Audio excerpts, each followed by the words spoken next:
Hello, wherever and whenever you are. I know where we are. We are in the Nine Hells, the first layer of which is Avernus. And hovering in said first layer of the Nine Hells is a city, a beleaguered city, a doomed city, being dragged ever lower towards the river Styx, whereupon all of its inhabitants will be changed into devils to fight in the forces against the abyssal hordes writhing out of the abyss itself in the blood war forevermore. Don't do that! Stephanie! Sorry, everyone. Bear with us a second. It wouldn't be a final session without a few tech issues. Yeah, the tech goblins are also here to enjoy the final session. I'm not going to fuss with it. I'm just going to keep talking. You can hear my dulcet tones, and that is what matters. Okay, so a massive, massive thank you to everyone who is joining us already. It is an absolute pleasure to have you here for this, the finale, the last session of... There you are. See, you're in the right place, Mason. Colby, shout at Stephanie. Yes. Yeah, we're switching to the other computer right now, so she'll be up in just a second. Noted. Okay, let me do this then. Boom. There we go. Oh, nearly in the right places as well. Never mind. That'll have to do. If I do that. There we go. Okay, so, yes, we are here for our final session for the grand finale of Descent into Avernus. We've been playing just shy of 2 years, the latter half of which has been online with all of you fine people. And this is an occasion. This is the first ever campaign that will be completed and finished on stream for Phoenix Iwaki. My second only campaign to finish in its entirety, after Dragon Heist was my first, and the first one ever that we've done online here. So, we are excited, and we shall catch up with things in just a moment. But let me raise a glass. No, I don't have one. Let me raise a can of some of Japan's finest to all of you and all of my lovely players. Thank you so much for everything over this near 2 years. And good luck as we get into things. Swig. There's water in it, bloody. Does that count? Lots of firsts today. My first time drinking on stream as well. Okay, now, we'll see how it goes. Zariel might get sloppy towards the end. Okay. And no, before anyone puts it in chat, there will be no drinking games related to any natural 20s or natural 1s or anything of the like. Okay, so as we jump into this, our grand finale of Descent into Avernus, let me say a massive thank you, not only, thank you bloody, not only to all of you lovely people, but those in the VOD squad as well. Thank you for joining our adventures as you have been throughout the campaigns of all the various ones. If you would also like to have your ability and the chance to head on over and see those VODs, you can head over to our YouTube. And there you will find all of the VODs for all of the campaigns, and you can get all of the information about them as well, including how to get your hands on some rather fantastic music for your games. There are 3 YouTube channels and 1 Patreon that we love dearly. Dark Fantasy Studio, Travis Savoy, and Epic Journey. Over on Patreon, Will Savino. Amazing sources of music, including this that you're listening to right now, that you can enjoy in your games and have as a backdrop, be you in person or online with people spread all over the world, such as these fine folks are, and you can use them in your games. Sirenscape is another option as well. Fantastic sound effects and things for official Wizards of the Coast properties, and Call of Cthulhu, and Pathfinder, and board games, and all kinds of things, science fiction, fantasy, all the things that you could hope for. Head on over there for a free trial at Sirenscape.com, and if you want to, you can be a Super Siren subscriber and have access to all of that for all of your games for all time. I recommend them highly, because they are fantastic, and you shall hear them tonight a lot. Now, that said, let us switch over want to do this on stream because our dear viewers, you missed this mostly because, because you are off and away in the starting screen. Let me head on over to said Sirenscape and initiate our final Growly Boy. Oh my god, I'm already feeling the emotions. Here he comes. Oh. Ah, there he is. That is what we all heard every week just before going live. I may have switched up the music a little. I like As it. we get into this, our final session. Let me catch you up, rather more so than I usually do.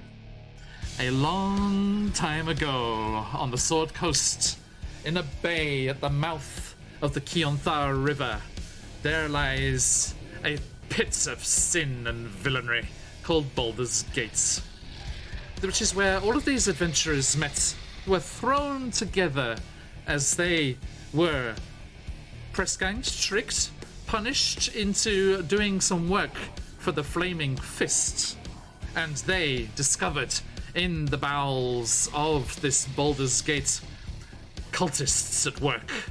But it's okay, because it was Altist the cultists, and he became a fast friend, and has been a good friendo the whole time, travelling with them all over, Nice and friendo. coming down here to meet his goddess Tiamat, but falling in with the brothers of I'm blanking.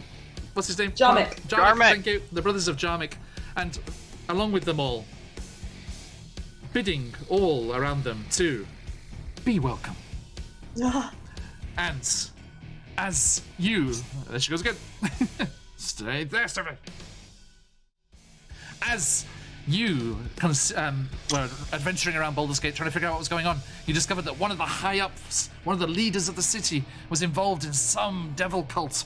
And that is when you learnt that Zariel, Archdevil of Avernus, was up to no good, and you needed to get onto her case and sort things out. And so it was that you jumped into your new ship, a ship that you stole from pirates, fleeing something that was happening in another campaign, which is none of our concern right now. You stole a pirate ship away from their rightful owners, their previous owners, mostly because there was a certain pirate's wife that was in this crew, and Lee Alistair was reunited with his lost love, and as their passion rekindled and burst into flames once more, so the ship was christened the Burning Valentine, as Linda Valentine and Lee Alistair took to the seas once again. And as they plied their way south, they arrived at Candle Keep, that fortress library up on the promontory above the Sword Coast. And it was there that they discovered just what the city of Elturel had been plunged into, with their new friend, a Hell Rider from the city, Rhea Mantlemorn. Concerned as to what was happening with the city, they discovered the depths to which they had been thrown with this horrible pact that had been sworn in by the leaders of that city, the supposed protectors of that city. And they looked and they spoke with their friends at Candlekeep, and they found out that yes, indeed, Elturel had been plunged into the Nine Hells, and they needed to head down there to save their friends, to save their colleagues, to save their siblings, as we found out that some of their siblings were down there as well. And you voyaged out, first aiming to head towards a tower, a mage tower, where someone could send you to the Nine Hells, but you were intercepted by agents of the Nine Hells themselves, who dragged you down there on a rather swifter route. That was swiftly dealt with there. Merrin, sorry if you're in chat there, I don't think we need that link, whatever it is. Can you get shut off? Or Colby, if you can grab it. Thank you very much. Almost. Cheers, Josh. No unsolicited links, please. And you were, yes, tooled down into the Nine Hells. And there it was that you found Lincoln, our bard, our metal bard extraordinaire, was destined to be here, destined to travel around the Nine Hells to perform a concert, but more so than he even meant to or was aware of, because he had been the creation of a kidnapped angel and a devil. Lincoln's parents, the angel Tidra and the devil Oxrion. And it was Tidra that they rescued from a further layer of hell down below. And then they were making their way around, rescuing people, helping people, following the roots of what was going on here, getting the lay of the land as they prepared for a final confrontation that needed to come down the line. A final confrontation that is here tonight. Now, they were joined on their quest by an ex-friend, an ex-buddy of Zariel, when she was an angel herself, before leading an ill-advised sortie into the Hells and being corrupted and bending the knee to Asmodeus and becoming the Archdevil Zariel. Her friend, the little celestial Holifont, Lulu. Rest in peace. Although, I mean, get reincarnated in peace in Bitopia. The little celestial Holifont, as played by our friend Patch, joined them and bade them help her as she started to get her memories back and knew the location of Zariel's celestial sword, the very sword that you see in the art on our game screen there. And you followed her into the Bleeding Citadel, that terrible, horrible place where we were even joined by James Introcaster himself for a short while, joining us along in chats for the ride, seeing how we were doing with the horrors that he had dreamed up. And you were successful. You survived the Bleeding Citadel, you survived Lulu's flashbacks, and you reclaimed the sword, or rather, Rhea Mantlemorn, wherever she may lie, was the recipient of the Sword of Zariel. And it took over her personality, changed her physically, as she became more radiant, more celestial in bearing. And she was changed forever by this celestial weapon. And you bore it forth back to the Nine Hells. And you find yourselves back in Elturel, having performed an incredible concert so that all of the devils down in the Blood War might be infused, might be inspired to fight that much stronger, to fend off the inevitable abyssal charge and rally that will be created by the arrival of Krokektoek, the massive demon beastie that you have lured here with Lulu's celestial blood to chomp through and destroy the chains holding the city down. And once those chains are free, you will have the chance to release whatever it is inside that ball of dark, crackling lightning energy hovering above the city with the keys that you relinquished from their owners. And then, and only then, will you be able to return Elturel back to the material plane where it belongs. But there's one small thing in the way. The Archdevil Zariel, leader of this level of the Nine Hells, herself is in combat with all of you. But as I say, all of you, just who are all of you? Let us go round the overlay and find that out as I sort out some names so we can show that physically as well. So, starting with Firemore. Who are you, sir? Who are you playing, and where are they at right now? Hello, I'm Josh. For the past year, I've had the pleasure of playing Firemaw, the gladiator fighter, former follower of Tiamat, but following which he rejected Tiamat and went to Bahamut. But following that, he rejected Bahamut and decided to go on his own path after saving his former mentor from the clutches of Tiamat's will as well. He's been through a lot, and right now his main concern is making sure that everyone of his friends can leave this place. That is the plan. Thank you. Mugbluff, welcome. Good to see you. So I'm just sorting out our overlay here. after the tech goblins ran rampant.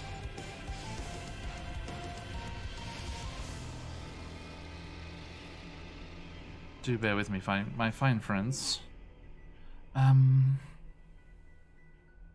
So, do we have? There we go. Okay, next round, the scene there, the overlay. We have Lincoln. Emma, please. Muted. Hello. There it is. My name is Emma, and for the last 2 years I've been playing Lincoln, Darkness, Amnesia, Ravenway, a fallen Asimar glamour bard. Lincoln has been through hell down here, and whether he'll make it back or not is yet to be seen. He's the musician who died twice, lost a leg, lost a friend, and then another friend, and then both his parents. So, you know what? I think at some point his sadness turned to anger and then into determination. You know what he wants to do? He doesn't want to be a monster. He doesn't want to be a martyr. He just wants to kill Zariel and then do something about the state of all this. And whether that's through music, whether that's by staying in hell or going up to the surface world again, who knows? But he's going to do it in style. Thank you. Transition. Sorry. There we go, folks. There's everyone in the right place. All sorted. Okay. Thank you, everybody. Now, as we carry on round, I'm going to have to jump back. We've moved around a bit here. Lee, Alistair, please. Cheers. Hello everyone, I'm Mason, and 2 years ago, when this started, I started as Theo Brothwin, the greatest privateer that's ever lived. But since then, there have been many endeavors in the present, having to think about many things about the future for his son and wife Linda, and having to face with his past trauma as well, going through this campaign. He has finally accepted the mistakes he's made, and now goes by his original name, his birth name of Lee Alistair, as that will be the name of history that goes down as the greatest privateer that's ever lived. Indeed. But he is ready to return the city of El Terrell and meet once again with his family and crew. Fantastic. Thank you. Okay, and up to that shared box up in the sky there, Rhea Mantlemorn, if you'd be so kind, with your fabulous hair. No, I'm really nice today for the last session. I love it. I am Stephanie, and I started out playing Tarina, a druid hedge, who was my first ever D&D character, as 2 years ago this was my first ever D&D campaign I started just to... Sorry, not so. Sorry, not sorry. No, I just put Sonic Tarina on screen. Yeah. Oh no!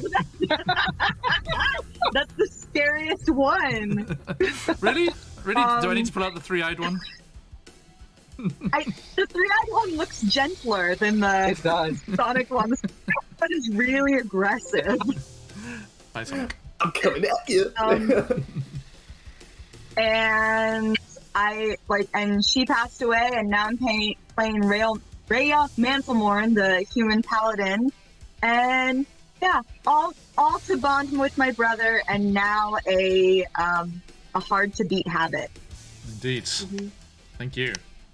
Before we hit our final friendo over there in the corner, Lincoln, there's a question in chat.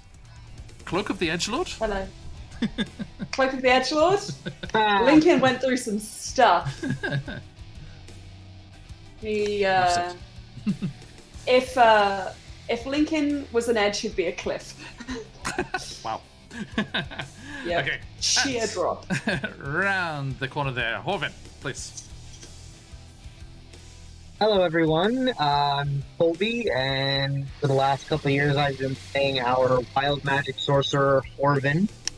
And and who is, narcissistic, pretty selfish guy. Out for his own pursuits of knowledge and wherever that might take him. He's made a lot of friends over the course of this adventure. Lost a few, and he is starting to what he's been asked to do Just now? with regards to everything he needs to bring to light. But he knows it'll all, so he to see everybody get out of here alive. Indeed. Yes. As let me raise a can one last time to those that we have left behind, to Tarina the hedge druid, and Pistol the Vulpin artificer.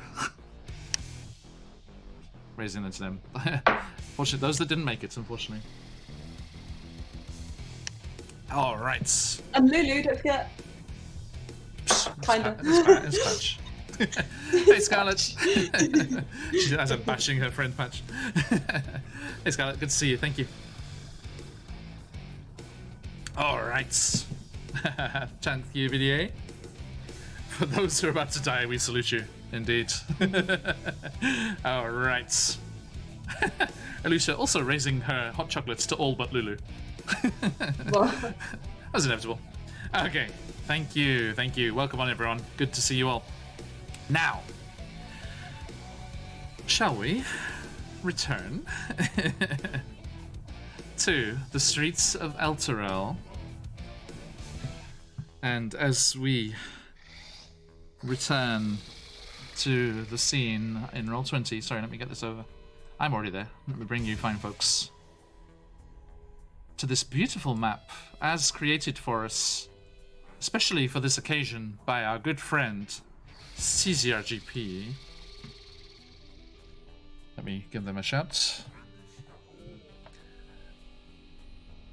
Boom. Do head on over to DM's Guild and see all of their multi-best-selling stuff. It's fantastic. Yes, they created this map of Elturel in flames just for us. That Baylor is dead. Do not worry about it. Ignore the dead Baylor. And come down here. I said come down here. I'm not on the right layer. Damn it. That always happens. Come down here. I reiterate. There we go. As we find our intrepid warriors. Horvin unconscious. That must be said. Lee deafened and poisoned. But not blinded anymore. Thank you, Rhea. And as our friends face off against the Archdevil of Avernus herself, Zariel, Mason very obligingly met me during the week, and we did his turn offline so that we may start the final episode, with Zariel's turn. It's only What act. happened? What happened? He missed twice. Oh. I'm afraid to report. Now, as you find yourselves betwixt the flaming buildings with meteors tearing through the sky above, disappearing behind the dark, crackling ball of lightning and energy that is the companion that plunged Elturel into the Nine Hells, you find yourself standing there on the cracked and broken pathways and roads of Elturel with Zariel, Archduke of Avernus, standing before you. And she turns to all of you with a smile and says, now, this is more like it. I always wondered if little Lulu was going to be able to convince you all to fetch my sword for me. Yes, it was I who whispered in the little Holiphant's ears all about how the celestial sword might bring a chance of redemption, and if delivered to Zariel, maybe they would see their angelic spirit shine through and be reunited with their old friend. How happy I was to see you lapdogging it up at Lulu's trunk and call, and head off on your merry adventures, following that befuddled, ridiculous ball of fluff. But it worked. You retrieved the sword, and now you have brought it here. And I'm very much obliged to you, Rhea Mantlemorn, that you answered my call, my taunts, my goads, and have brought it right here. And she plunges her hand forward, and Rhea, she grabs the blade of her sword by the blade itself, and you feel her wince and almost like flinch a little as it cuts into her fiendish flesh. And as she grabs the sword by the blade and lets her fiendish blood cascade down its edge, snarling in pain, she says, "With this final rite, I discharge my divine duty. Let my name be forever struck from the ledger of Mount Celestia." She tightens her grip, and the sword shatters.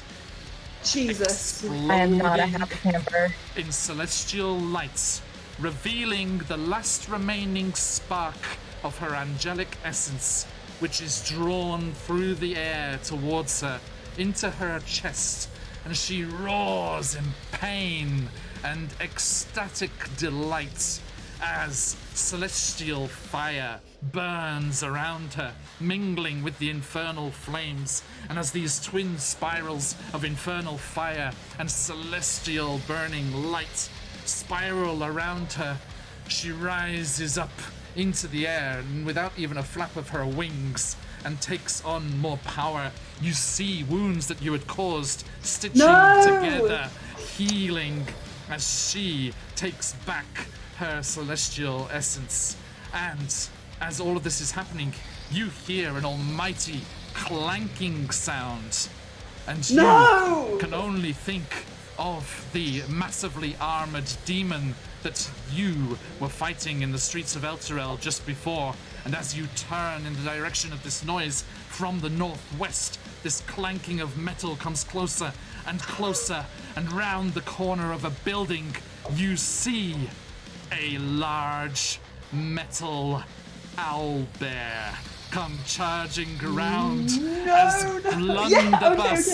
Blunderbuss Yes. leaves their solitary vigil on the bridge where their owner was lost, and comes charging towards all of you, and comes charging towards you, and Rhea right up next to you, and it plunks down on its haunches with a mighty clang, and it looks up at the sky,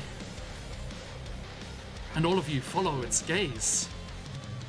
Is that the clouds parting? Is that the sunlight glow of Torm up in the clouds? Yes! Oh my god, of course! The final ride, boys. We're all here. Jump in, my friend. Jump in. So, what are we looking at? As you all look up to where Blunderbuss is looking, you hear a Vulpin voice right behind you instead. As that voice, sorry Mike, you're really quiet. Let me crank you up there. Once more for the record. Oh yeah. Hey, what are y'all looking at up there? Lincoln is bleeding from the mouth. What? You don't think I'd leave you guys for one last encore tour, would you? It's a reunion, boys! You missed the concert. I heard it. Believe you me. Took me a long time where we left that sword. But, I've got something else I've got to deal with right now. Where's, is Ray around here? Yes. Pistol doesn't recognize you, Rhea. Lincoln will point. Am I not back to normal now that the sword's destroyed? Well, this is the thing. As this celestial light burns up around Zariel, the same fires lap up around you as well. Rhea. And yes, indeed, that celestial, otherworldly face and visage starts to change. Indeed. There she is. And I will walk over to Rhea. You're in a... No. Sorry, No sword. Mike, I've cranked you up as best I can. Can you do something about your mic or something? Or Oh, yeah, enunciate yeah. for all of your worth. Sorry, it's really quiet. Oh, I will enunciate. Yeah. So, Rhea, you're in a bit of a sticky situation, aren't you? I give such a glare.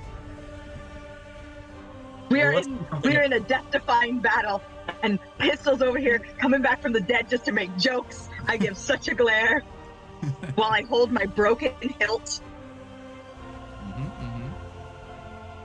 Well, we're about to do something about that, aren't we? From your god and mine.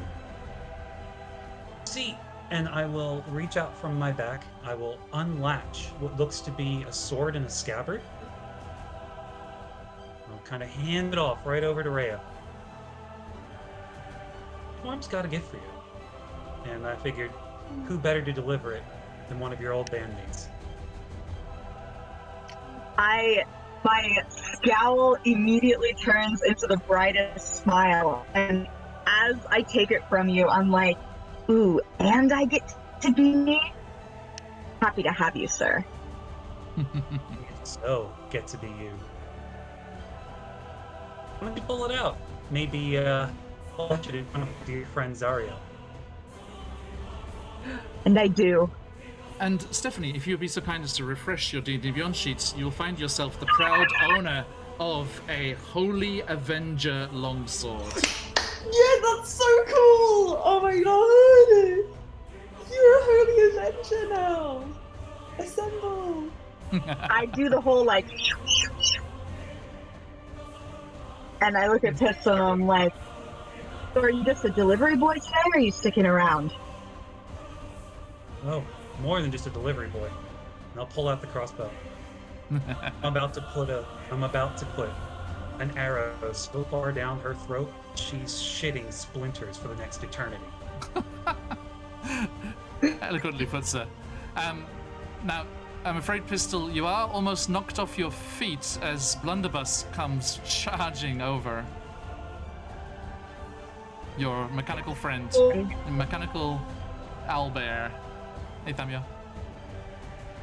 I was looking for you, bud. Where the heck have you been? It just turns towards the bridge where you perished. You didn't have to wait.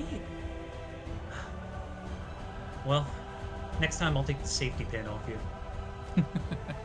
Well, we've got a fight to win, don't we? Should we get back to it? Let's take the safety off. Sorry, Stephanie, I love you dearly, but do indulge me in a little snark. Do bear with me, folks, as all of my carefully prepared overlays are fucked. Lincoln starts shredding on the guitar. I plugged my computer in, Indulge me. and immediately everything shut down. No worries. Okay. Let me find these here. Okay, Pistol, I need some of that sweet initiative, if you'd be so kind. There she Where's it is. gonna go? Where's he going to go? Do a little mini Rhea. Right. Not great, but that's pretty typical. No worries, mate. Okay, let's put over there. All right. So, sorry everyone, just fixing our overlay here, and so we can sit back, relax, and enjoy this finale of ours. Our last time to play as this group of characters. Thank you all for joining us. It's an absolute pleasure to have you all here. Good to see all some familiar names in chat and everyone lurking as well. An absolute pleasure as always. Thank you. Now, Pistol, being new to this little group here, recently returned, I should say, does find himself devoid of inspiration. Those little crystals you see spinning around, diamonds for inspiration, rubies from Osmodius for the bad stuff. As I bring... Sorry, you can't see me doing anything because I'm doing it off screen. I am fussing. Chaotic Platypus, a regular friend. Thank you so much, and thank you for that subscription. Everyone, I do believe it is September. If you are feeling generous and want to support the channel and all of the exciting things that are coming up in our future, do give us, even if it's a Prime, that is very much appreciated. It is as beneficial to us as any other subscription, and you can enjoy for the cheap price of 20% off during September, for the month of September. Do you remember? Okay, right. Hang on, almost there. I just need Pistol's name, and then we're all good. Oh, and I need to add him to the D&D Beyond overlay because I didn't want to give anything away. Secrets. Pistol, where are you? Seriously, where are you? Oh, thank you, Thamio. You're an absolute legend. Enjoy Dutch Dungeons. Okay. Seriously, where are you? Pistol, where have you gone? Oh, there you are. Okay, excuse. Oh, I was about to apologise to everyone as this massive name comes onto the screen, but you can't see it. Never mind. I apologise to myself. I apologise. Okay. Thank you, everyone. Good to see everybody here. Okay, I think that will do us. Nobody touch anything. Okay. Transition in a while, because OBS is slow. There we go. Look at this veritable bevy of friendos as we return here and we get things rolling once more. Thank you for sticking with us, everyone there. Let's get things noisy again.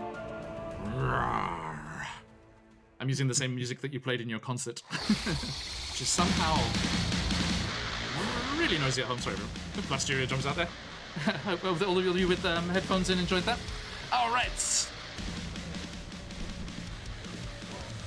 So, once more, Pistol, where are you in that initiative order of ours, sir?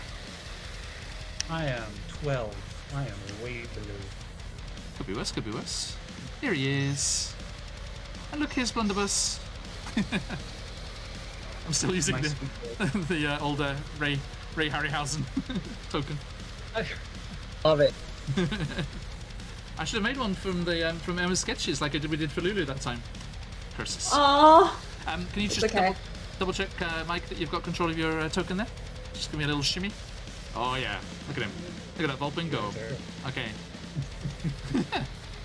Foxy. Literally. All right, 12 you say. And Blunderbuss is on your turn, right? That's correct. Same initiative. Okay, note it. We are set to go, everyone, as we plunge back into this combat here. So yes, Zariel has destroyed the blade, and as she comes down looking exultant, she looks, after doing this whole kind of anime, like, cutscene, level up thing, where she's healing herself and taking on that celestial energy, she looks rather confused when she comes back down and sees Rhea holding another sword instead, looking equally as dangerous. And by the way, Rhea, it's not included in the Holy Avenger setup, but you still have your wings. Yay! Those resplendent wings are still there, And do you see I put you back to your normal, regular old Rhea? The Aw. sneaky rogue thief gave Crystal the inspiration. Island, thank Yay. you. Sneaky rogue thief. Not so sneaky. Josh saw you. Okay, thank you everyone. Let me get Pistol's name out of the way there. So we get that nice crystal there. Everyone, yes, do. Use them or lose them. Your advantages, your inspirations. Alright. That's all sorted. I want to put Rhea. Where do I want to put Rhea? Down the bottom somewhere. Where I put you?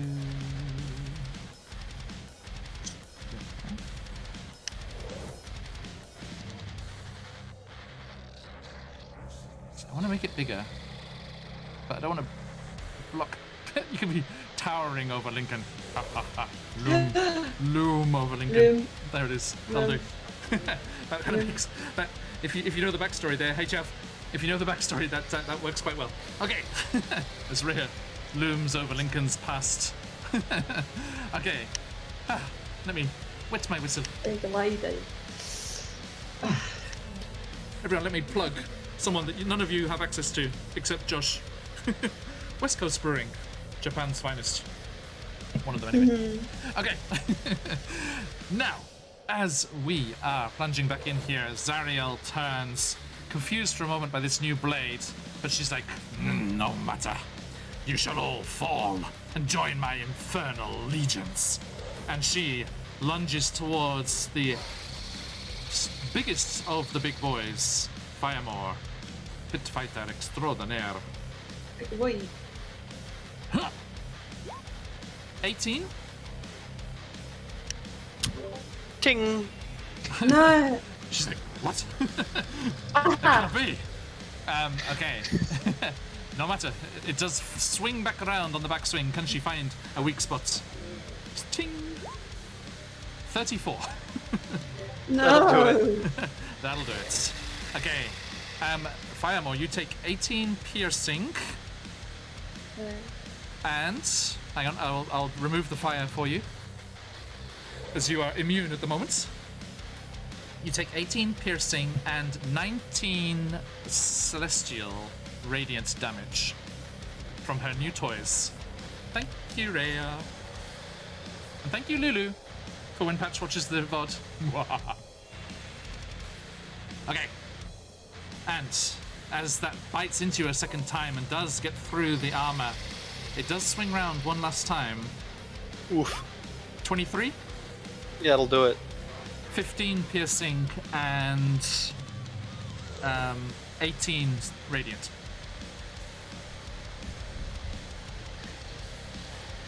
Oof. That's a lot of damage in one hit. It is. That's Corbin. But Okay. Firemog grits and bears it as the fire does absolutely nothing to him. Yes. Hell The fire does yeah. lip up around you.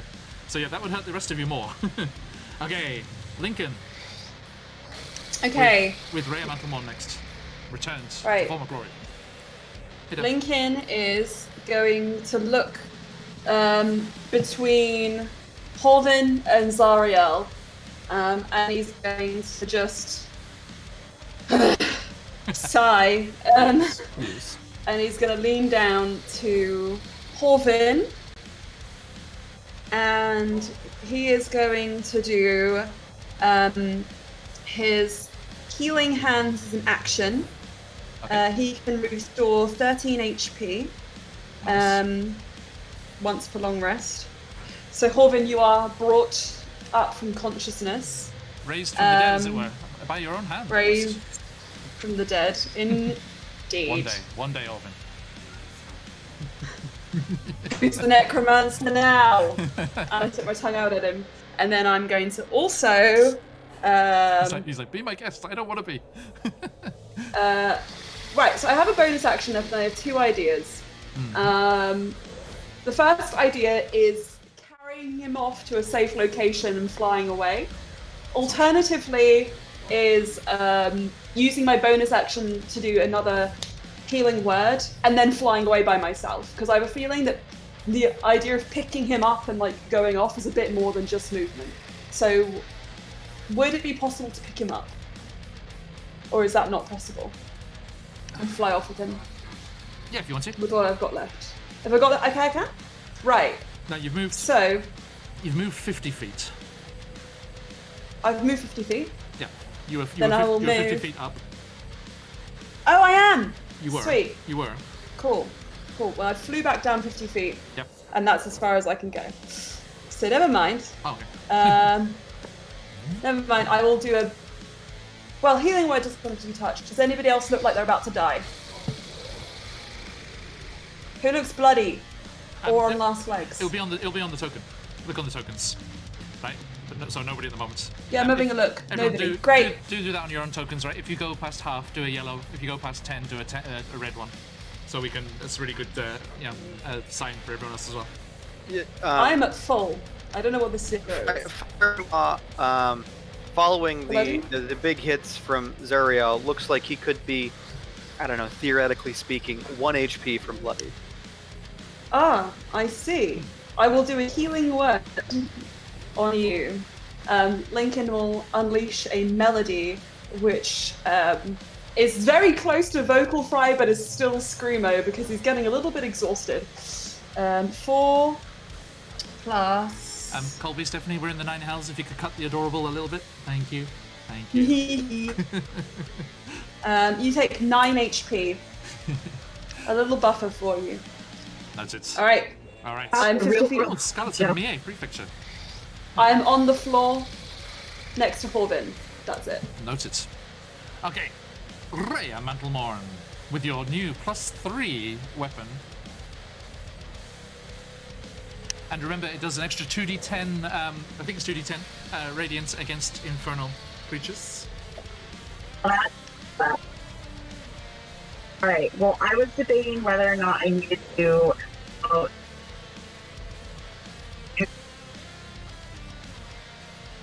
Trying to. You're cutting out quite a bit, Seth.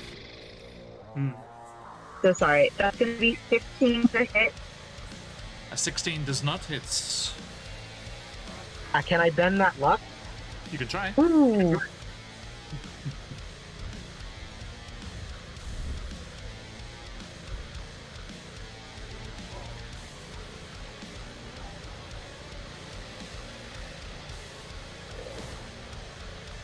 Does a 19 hit? No, I'm afraid not. So close. Alright. And my second roll was a 19. So. Okay, for a total of 19. I got my first roll was a 15. Okay. Colby bent the luck and it was a 19, and then my second roll was a 19. Noted. But I would like everyone to know that I have a 10-foot radius aura where everyone gets advantage on saving throws against spells and other magical effects. So when Nice. it's your turn, please that in mind. I'll put that on you.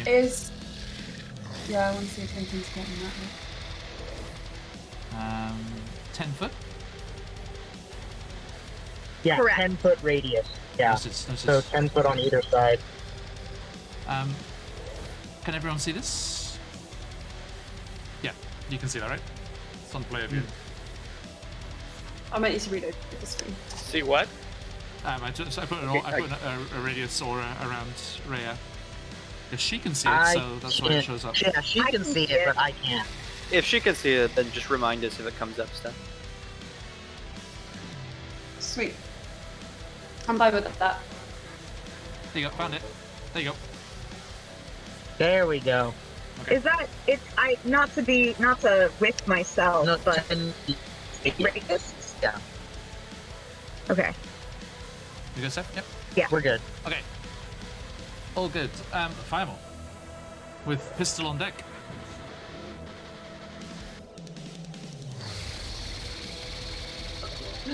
Firemaw gets his stance ready and looks up at Zariel and says, "Look, Neil, we were never going to redeem you." As if you could have. And we're gonna use our advantage for my first attack. Okay. 20. Wait. Yeah, 20. Does not hit, I'm afraid. Damn. Okay, attacks number 2. We'll do those without the cleave bonus. Okay. It's less damage, but it means I'll probably hit. 21? Just hits. Oh. There it is. Magic number.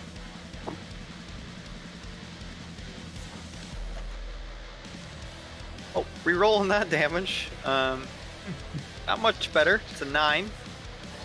Okay.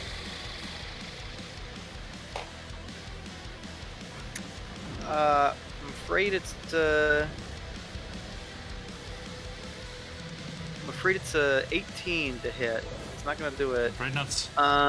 Hit her with the back end. Go for it. 26. That'll hit. Gonna be pitiful damage though. More than my glaive. 11. That's it. You just like crack her across the temple with the back end of it. And then the bonus. I just used my bonus action to attack. Go ahead. Okay. Pistol, please. Welcome back. Good to be back. All right.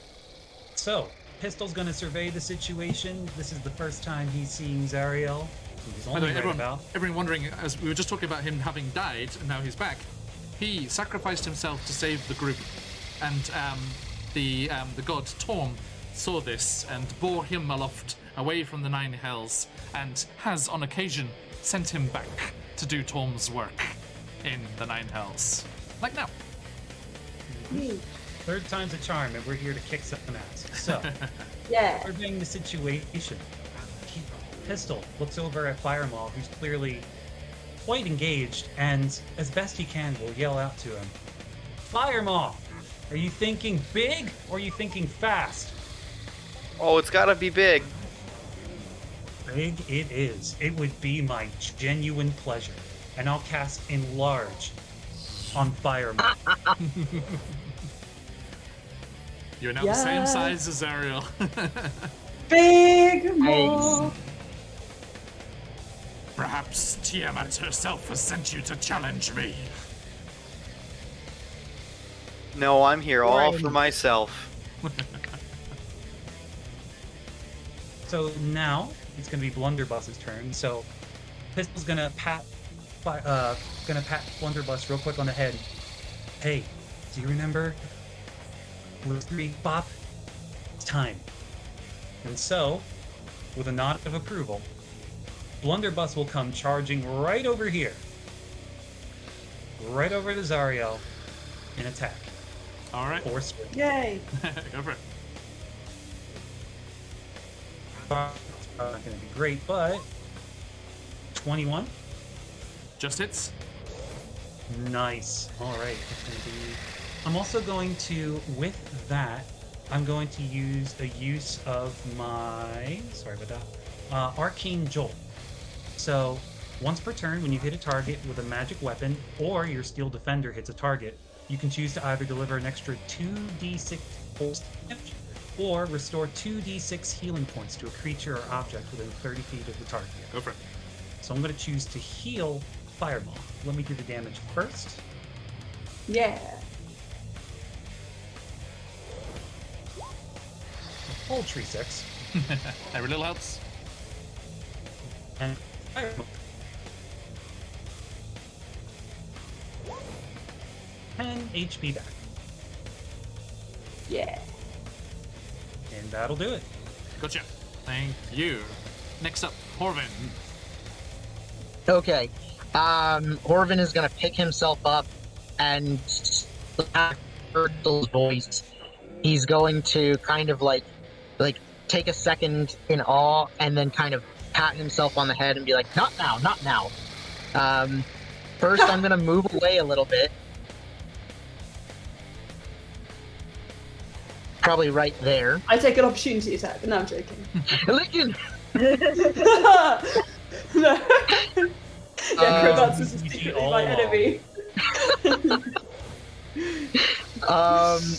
And we're gonna try a Witch Bolt on Zariel. Go for it. Oh. Can you shift your camera a little bit so it steps like further in? There you go. Yeah. Thank you.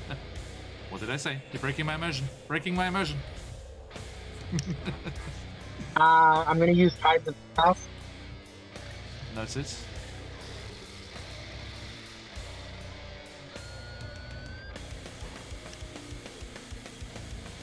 Okay, does a 27 hit? It does. Beautiful. So that was at 5th level. Hey, Judas, welcome. Good to see you, Nicole. And so now, that's 5d12 lightning damage. Say again, sorry, you broke up a bit. Okay, so Zariel takes 33 lightning damage. We are now attached by this tether. And I'm going to use my bonus action to try to hit with a... I have 3 motes in my craft stars left. Yep. So I'm going to try with one more. Go for it. 25 hits. Yep, it does. And... that's another 27 radiant damage. I'm sorry, I changed it to lightning damage. It's actually lightning damage. Yes, yes. Nice. Eating That's back at those clutch. regained HP. Okay, anything We're else? over here with our swords, and Horvin's got this. No, that's gonna be me. Okay. She's I gonna can't take really all this hide damage, with like, a tether of lightning. the most damage she's taken from anyone, and she's gonna use her legendary action to wreath No. herself in flames and celestial lights now, and disappear, appearing next to you, Horvin. No! Stop it! She Get teleports. some You moved help. away from the aura. Why did you move away? It wasn't no right to begin with. You could have been in the aura. Alright. If only we'd known. Everyone, I saw our good friend CZ in chats briefly there, I think. Welcome, Suck. Hello. Thank you for the map again. A pleasure to see you. Let me give that shout out again, everyone. CG actually. RPG. And I tell you who I didn't shout out before. I didn't shout out our fabulous artist. Do check out Circadian Crunch yeah. over on Twitter for this fabulous art that they did. Everyone except Rhea there, which is from the module. It is fabulous all on its own right. And last but not least, if you're not following us already, do give us a follow and join our followers Discord. Over there. And I'll send you an invite later on. Okay, thank you. So, all done? Not really. As she teleports over there, Gargoth, the pit fiend who is fighting at your side for the moment, roars in anger. Thank you, Grady Boy. Roars in anger and flaps his wings and whooshes over to your aid, Horvin. Which is quite alarming to have an archdevil and a pit fiend stood on either side of you. As the pit fiend lunges towards Zariel. Let's see. Bite. Misses. Claw. Hits. His mace. Hits. Yes. His tail. Hits. Yes. Not bad, sir. Yes. Not bad at all. That is a total Good. of Pit fiend. 60 damage. With some reduction for resistances, but a hefty hit nonetheless. As he comes tearing into it, she's like, "Ah, traitor! You will burn for this!" And, Squee Alistair, if you'd be so kind.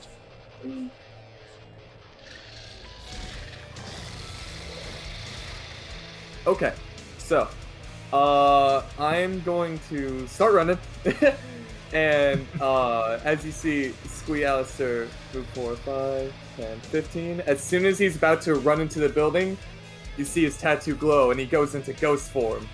Yep, that's it. Last session, 2-year campaign finishing tonight. So, got 5, 10, 15, 5, 30. Okay, so it only gets me right here. So, my apologies. I'm actually gonna do it right around here in this corner.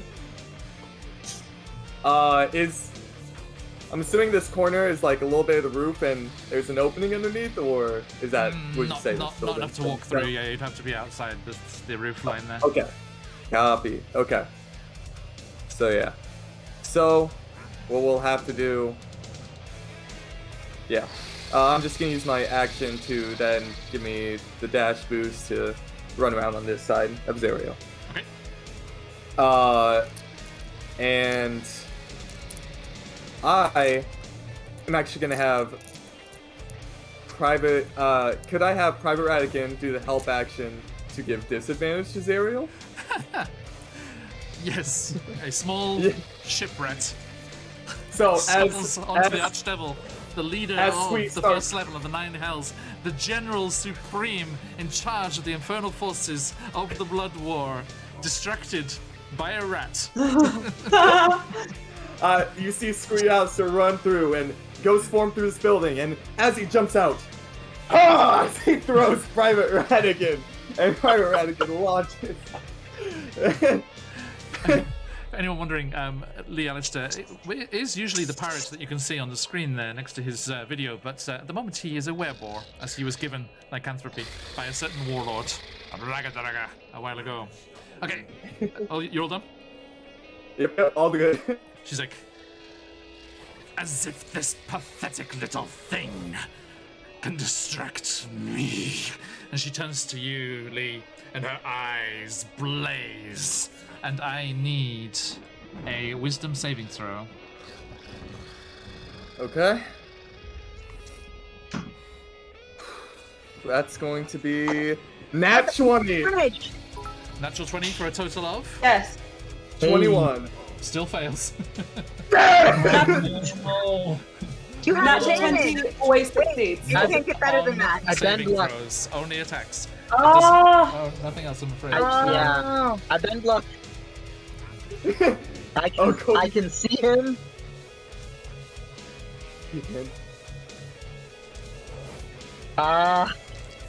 Does a 22 pass? Afraid not. God damn it. Azariel's burning eyes. Hey, Pat, you see there? The burning eyes lock with yours, Squealister. You are confronted with her immolating gaze.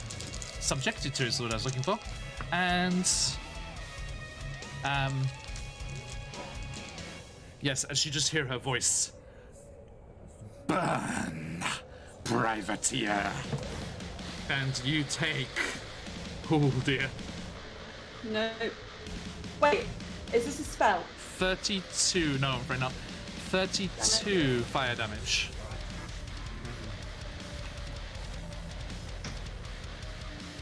Okay. And Okay. as that's her legendary action at the end of your turn, it is now her turn. And she brings that flail arcing through the sky. It smashes through the corner of the building as it hurtles towards you, Lee Alistair, for the audacity of throwing a rat at her. Does a 26 hit? A 26 for sure hits. Okay, do you have any resistances? Let me just double check since I'm still in my ghost form. Resistance to bludgeoning, piercing, and slashing from non-magical attacks. So I'm assuming it's probably. I'm afraid so. Yes. Okay. Yeah. That is 48 damage. Okay. And as she spins, as the flail smashes through the wereboar's form, she continues round. Don't think I've forgotten about you, and spins it down towards Corvin's No, you skull. can't. 26 to hit, and Oh my that God. is. What's your max Less than HP? 12. 81. Okay, so that's fine then. So that is going to be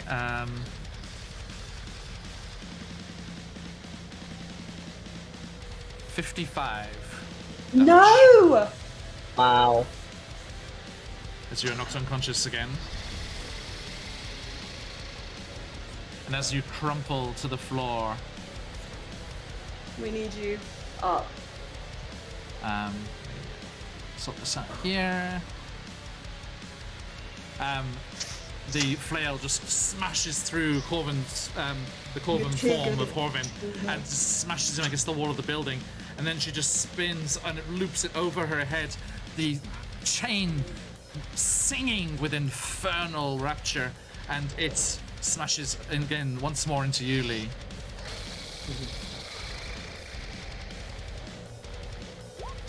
That's a hit, and that's 52. Okay. I was gonna use Uncanny Dodge to have before. Okay, yep, so that's down to 26. 26, okay. Okay. And that is the end of her turn. Lincoln. Ray, you're up. All my plans immediately just like, no. Okay. Thanks, Aelin, for the disadvantage. Like that's Serial. Hang on. That's thank you. necessary. Noted. Thanks for the pat. Okay, in which case, that last one, Lee Alistair, that would have been at disadvantage. Sorry, I didn't see it in time. Does a 17 hit? Actually, no, it doesn't matter. This is attack roll. The disadvantage side of the roll was a natural 1. So I'm afraid you may return that 26 damage to yourself. 26 healing. Yay! As the flail smashes into your form once more, Lee, a misty kind of incorporeal, ethereal hand reaches out, touches you, and your form also becomes incorporeal as a sneaky rogue thief gives you the ability to avoid the damage. John, which will do Archdevil is used for natural ones? Sorry, say again, mate? Well, which critical fail table does an Archdevil use for 21s? I don't have any critical fail tables, I'm afraid. And then there are some interesting decks of cards and things that you can use. Nicely done. Okay, so sorry, Lincoln. And thanks for the advantage back, Aelin. Yeah, there it comes back. I made them more expensive, and Aylin's still stacked with those channel points. Yes, Aelin. I see you, girl. I see you. Sorry, excuse me. Aelin is in check. Always sneaky rogue thieving around. He's an icon. He is the moment. Yes. Everyone, you can catch Sneaky Rogue Thief on our Tuesday finale of Snout of Vanguard. Whatever you guys do, just make sure that I have room to maneuver and get in there. They have a mere 50,000 dream pies left. Good lord, Aelin. Somebody stop him. He's going crazy with pie fever. I'm sitting on 52,000 because I'm in all the games. I can't give myself advantage. Okay, think of what you're doing. Come on, let's go. Okay, so after Zara's turn, first thing Lincoln is doing is he is going to swear loudly and so viciously that I dare not repeat it on stream. Wow. And then he is going to start with a Mantle of Inspiration. Rhea, Tiamol, Corvin, Lee. Lincoln finally is giving himself some temporary HP. Anyone who's not used them yet, you get 11 temporary HP. Let me just check that's correct. 11. Yes. And now anybody who wants to move without provoking an opportunity attack, do it now. Move if you want to move. This is your chance. Go, go, go. Go. Lee, you feeling good there? Okay. Ghost, ghost, ghost. So. Goes to the door. I'm in the house now. I'm chilling. Okay. If I only. Oh, I should have done. I should have brought Horbin back first. I should have done that first. Damn it. Okay. Well, I've done it now. Make it through one turn. Do what you need to do. No, because if I brought you back up first, you could have moved without being killed. Okay, fine, what's going to be there, it's fine. The next thing I'm going to do is I am going to sing my good friend Horvin back to life, and this better be enough for you people. Lincoln, why would you do that? Why would you do that? Thamio just resubscribed for 4 months, and we all know that 4 in Japanese, she is death. I don't think you should. I think you should wait. No. John? Yes. No. No. Cure Wounds. Third level, because I'm running out of high level slots.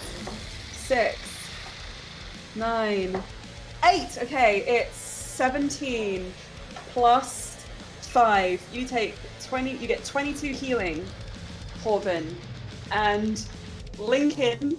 When you wake up, you lock eyes. You kind of like you're about to do a thumbs up, and he just screams at you. And he opens his mouth, and his teeth are like jet black obsidian. His like vocal cords are almost on fire, and his eyes are like turning from like gold to just black with the rage he's feeling in this fight. He's going full demon metal Lincoln. Nice. And that's it. Awesome. I fly up in the air because I can. Okay. 30 feet up, let's say. Rhea Mantelmorn. I'm gonna radius natural. No, it's a 7. I'm sorry? 18 doesn't hit. It does not, I'm afraid. John, because I went to touch. Sorry, I didn't do it on. Sorry to interrupt. I've had to touch Torvin to do the cure wounds. Okay. So, in leaving Zariel's space, does she get an opportunity attack, or am I good? She would, yes. Okay. Damn, I really should have done the cure wounds first. Natural 1 though, so you're okay. Brilliant. Okay. Cool. 30 feet up.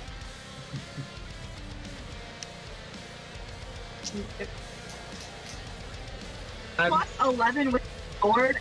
I have an every. I'm spending luck on that one. I can do it once a turn. Your microphone loves Colby, hates Stephanie. Yeah, I don't know where it is. Sure. Hello? Hi. Hello? You sound like your Honey Heist character. Okay. Hello? Hello? I got a Oh, 20! sorry, I lost my hat. Hey, natural 20? Or so? No. 20 total. Very not. Clang. Unbelievable. Okay.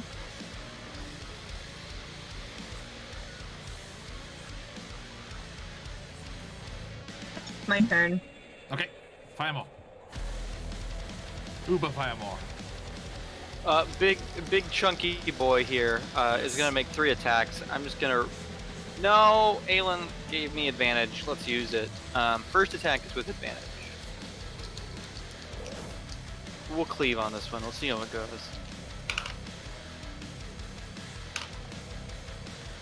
22. Nice.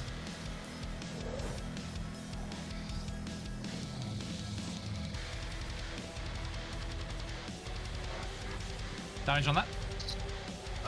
Rolling. So 23 plus.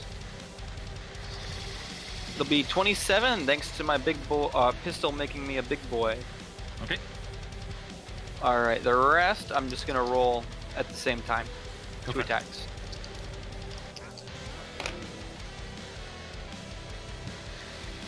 Alright. So I got a Thank you, Alicia. I'll just leave it there. 22 and a 25. Both hit. You have your inspiration back from Alicia? Thank you. Yeah, everyone, I think feel free to use your inspiration on anything and everything. I think it might come back rather quickly. First is 24. Damage, yep. Yep. Second is 29. Nice. So Fire Maw just like lays into her. Orvin, get out of here! And he'll bonus action to get some health back. Notice. Second win. So was that a maneuvering thing? I wish. I'm out of maneuvers. That was a simple I see. statement Okay. of what you should do.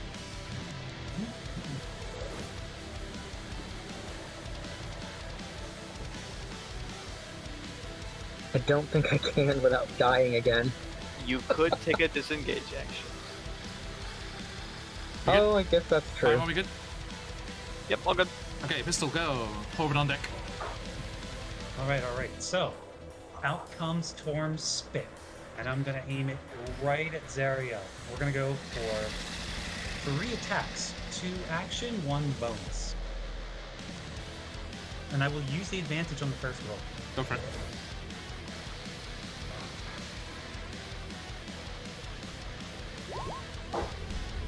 Neither of those hit. So second attack. This is just straight. Does 25 hit? It does. Perfect.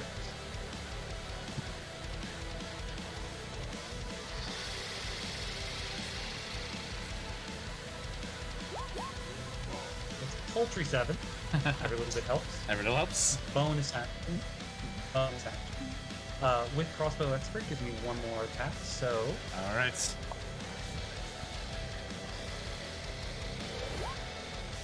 30. 30. Yes, sir. To hit. That'll hit.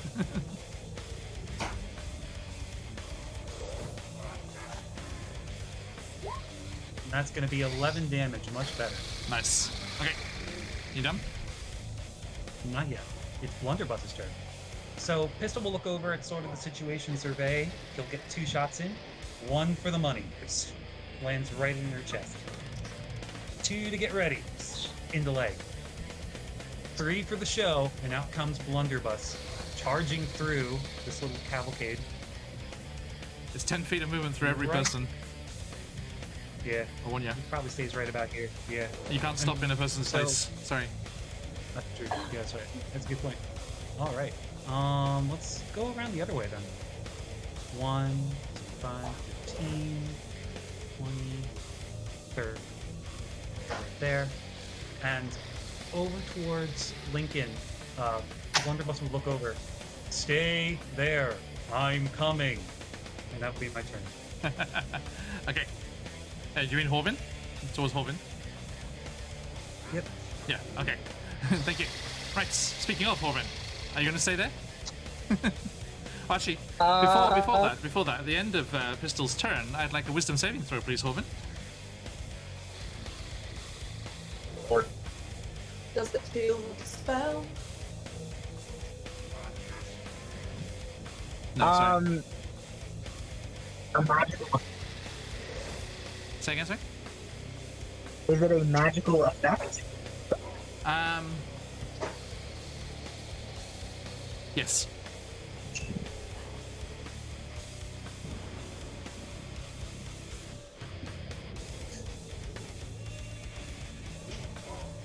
Okay. Losing it, mate. Losing it.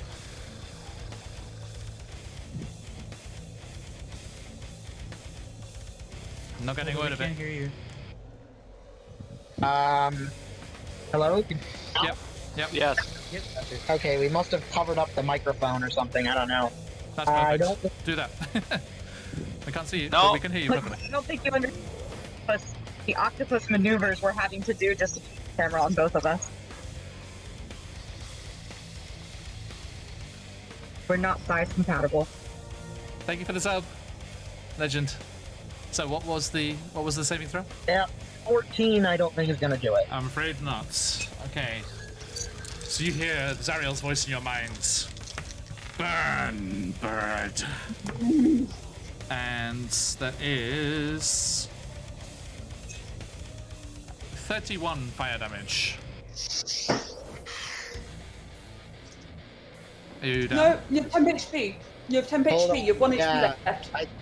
I think with the temp HP I should have 1 left. You have 1 HP. Get out! I'm sorry. I have Wait, 2. I have 2. 2. Get out. Okay, yeah, I have to disengage here. There's no way. Okay. Skip through the edge of fire more Oh. space. Just like Yeah, I'm- lifts up one mighty thick leg. Yeah, You dash Probably you right steal there. you steal a jealous glance at the glutes and the calf muscle. It's envy worthy. I'm also going to use a bonus action boy! for one of my last motes from my Crown of Stars. I have Okay. 2 left. Now, how's your movement doing? Because you had to use half your movement to stand up. Oh. Yeah, I would not have been able to go that way then. Well, I mean dash, right? Oh, but I mean dash. I had to take the disengage action though. Did. So I can probably only get right there. Let's see. So what's your movement? 30? 30? Yeah, that's okay. Okay. And oh, my moat. Hold on. Yep.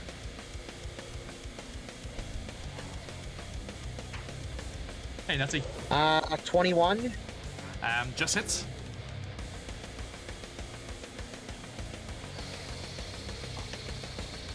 Wow. 12 lightning damage. I rolled a 1, a 4, a 2, and a 5. Bad luck. I'm very Okay. unhappy. Noted. Thank you. Gargoth is attacking Squealister on deck as he bites. Chomp. Misses. Claw. Hits. Mace. Hits. Tail. Misses. Okay, so with a flurry of blows, he just goes rampantly after the evil Archduke of Avernus. And that is a total of... hang on. Okay, noted. There it is. Okay. So that's he's just frenzied attacking her, just clawing and lashing out with the mace. He's like, you have led us poorly. We are nearly at the abysses. Whims and Rassi, you will perish, and I shall take your throne, angel. And she just grimaces at that, the worst thing you could say. Oh, thank you, Batch. And she's like, there is only one celestial here, and she can burn with the rest of them. Another ill-advised hell rider in Avernus. Rhea, give me a wisdom saving throw, please. How many of these?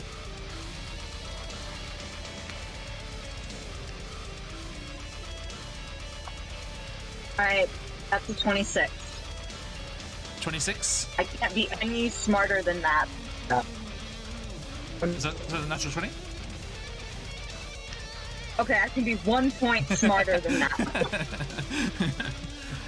There is a phrase that players tend to enjoy. Oh, look at that hype train. Hype train. Choo-choo, coming through Venice. There is a phrase that players enjoy, usually, which goes something along the lines of, meets it, beats it. You're okay. Thank you, everyone. Get that hype train rolling. So... yeah, it's not even half damage on a success on a fail, so... there you go, you're A-okay. And she growls angrily as... Imagine not when it's big. So yes, she curses at you as only a devil can as Squealister cowers in the building. Yeah, but Squealister is strategic.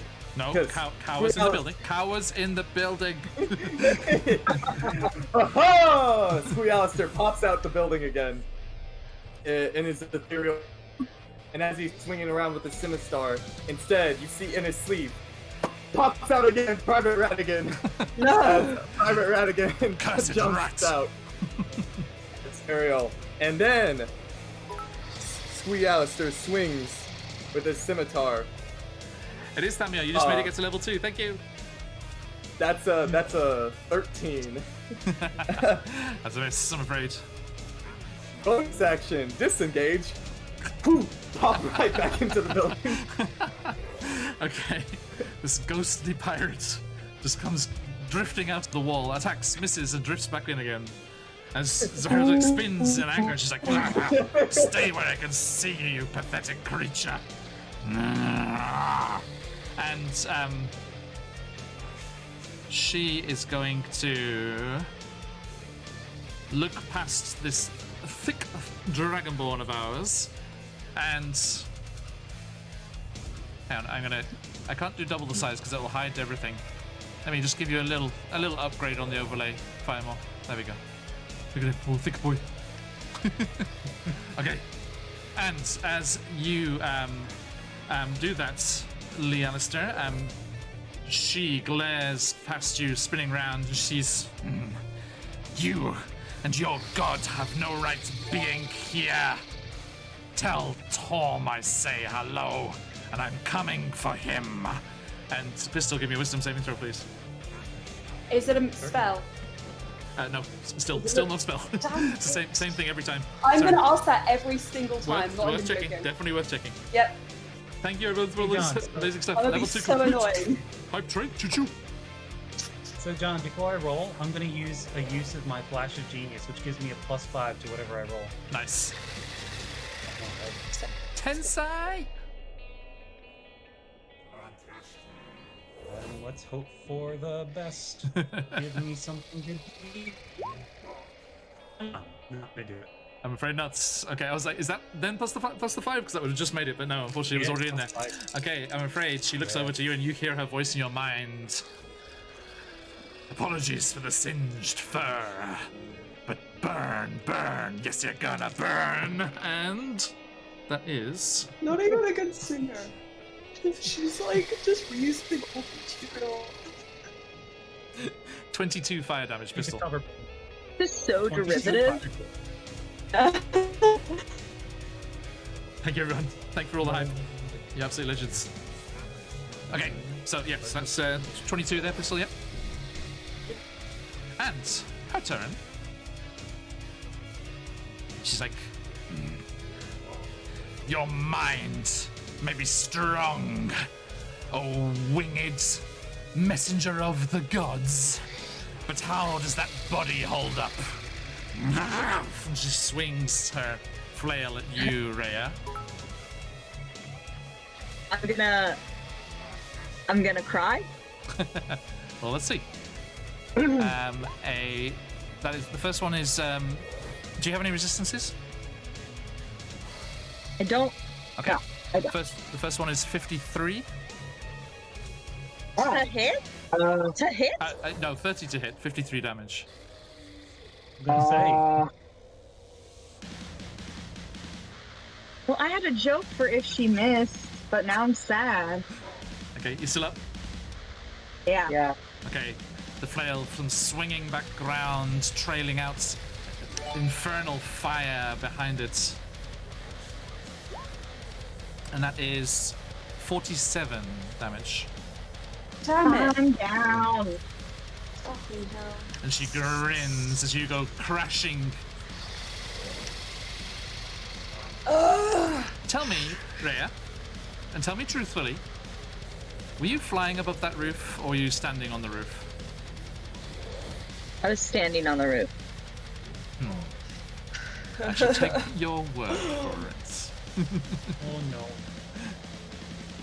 Okay, thank you. Wouldn't it be better if I were flying? For No. you? No, because Because then, or you would would take it- damage from falling, and that would be fails Oh, of I the meant- death saves already. I was thinking if I were flying, I would be out of. But I am standing on the roof. Yes, you would have been out of range if you were flying. Yeah, that's true. Yeah. Okay, thank you. So yes, you just go crashing down. You just collapse to the tiles of the roof and dangerously slide towards the edge. But you do not fall. Firemore just like raises up one beefy hand. He's like, no. Speaking of Firemore, attack. Natural 20. Oh my god. Lady. Okay, that is 29 piercing, Firemore. And 35 radiant. I'm just gonna, ask just to make sure. I'm sure it is. It's magical piercing, right? Yes, afraid so. Still up? Oh god. Okay. My friend, I'm just blooded. Bring it on. Nice. Okay, so Lincoln, your turn. Rare next. Lincoln sees Horvin with 2 HP, sees Rhea down, doesn't see Lealister because he's a ghost. Join sees my himself- infernal legions, bard. You can sing your pretty tunes to the troops for all eternity. Yeah, shut up. Ugh.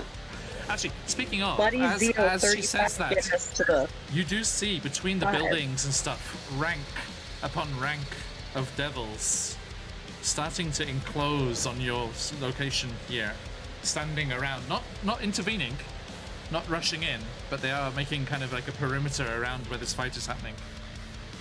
Okay, Lincoln is going to be strategic.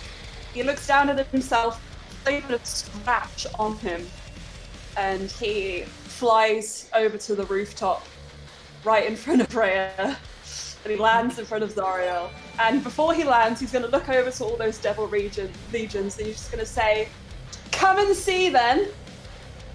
See what Zariel's made of."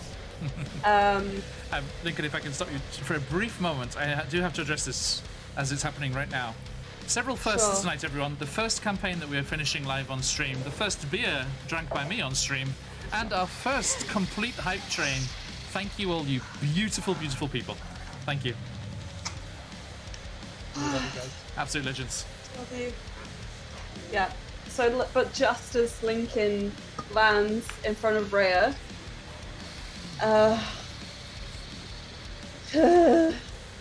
he questions every decision that's brought him this far, and he's going to lean down. He's going to do. He's gonna do a healing word on her. No, he's not. Oh my god, I hate this. He's gonna do Mass Cure Wounds. Last 5th level spot. Everybody gets... Be good rolls. Just be good for once in your life. 8, thank you. 5, okay. 16 plus 5. You all get 21 HP. Thank you. And That's gonna go to this is more than 6 creatures. thank you, everyone. This is Rhea, wonderful. Horvin, Lee, Firemore, and Vulcan pistol. I'm sorry. I'm having a moment. Already fading from your memory. I'm almost affected. I'm sorry. Stress. And as a bonus action, Lincoln is going to do inspiration to Rhea, and he's going to sing, just with gritted teeth, "Zariel, go burn in hell," with a smash of his guitar, and he's just standing between Zariel and Rhea. That's it. That's it. Noted, noted. So it was total of 22 22 healing. to everyone, except the construct. Okay. And John, we did get Dariel's advantage. Yeah, I got it. I put it there. Oh, And as you do that, Lincoln, she's like, "You should have left her to rot and burn away where she lay. You should have listened to Daddy." And I need a wisdom saving Since when throw, do I listen Lincoln. to anyone? Come Wisdom on. saving throw, please. I'm gonna fail it. Yeah, it's 14. Okay. But if I use advantage, I wouldn't get. Is it? Are you in 26. my Yeah, aura? it's a magic. Well, advantage. Less. It's 14. Okay. That is 29 fire damage. 29. Oh! I'm a bit singed. It's a bit singed. Go on, is that all you got? Okay. And that brings us to Rhea Mantle. Prone, but alive. Yeah. Okay, I'm gonna stand up. Use that advantage. Yeah, I'm use your gonna inspirations, use everyone. advantage on the holy event for long. Don't forget you have inspiration. Have Bardic Inspiration. Hey, thank you so much. That hype train is passing out, everyone. Let's see those choo-choos. Thank you so much, everyone. Not anymore, Dub. Nutty, she's okay. Hey, 20 does not hit, right? dirty 20? I'm afraid not. You tried. Did you use the Bardic Inspiration? This is my second advantage. Yes, I use the Bardic Inspiration. Okay, 24 Hits. for the first. Okay. Burp. I get to use my sword now.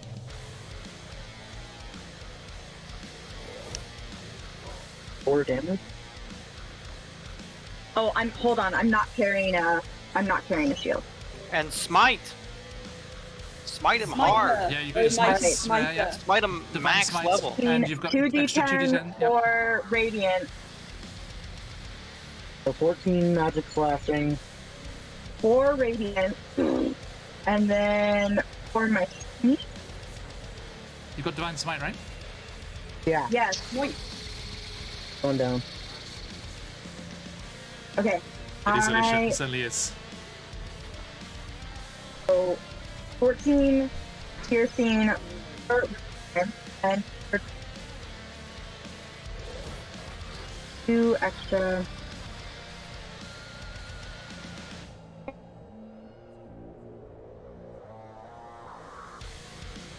Okay, 14 radiant and 14 piercing.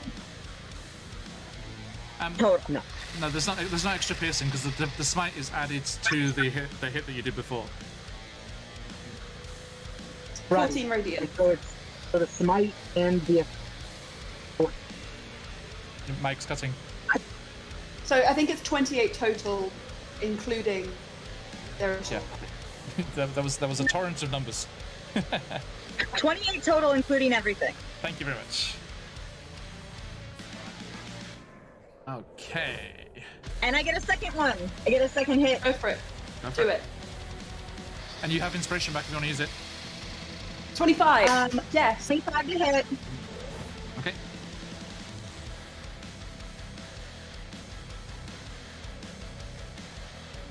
That's going to be 15 slashing radiant. How much radiant?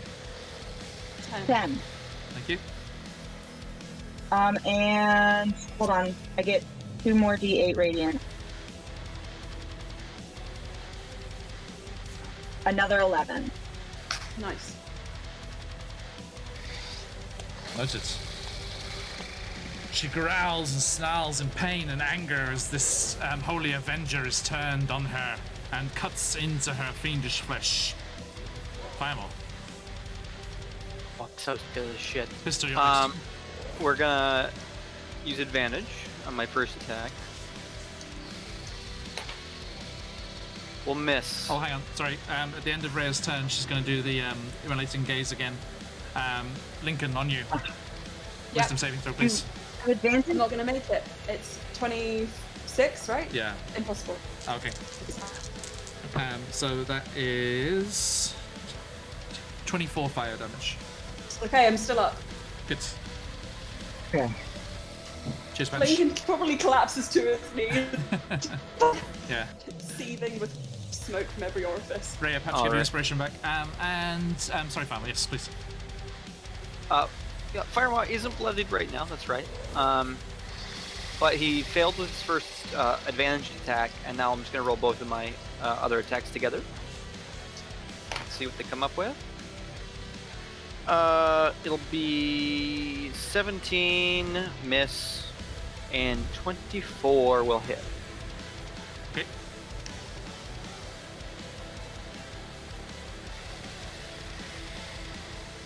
Where's my D4? Why is it not rolling? 25 slashing, bonus action attack. It'll be a 30 to hit, so that'll hit. Yep.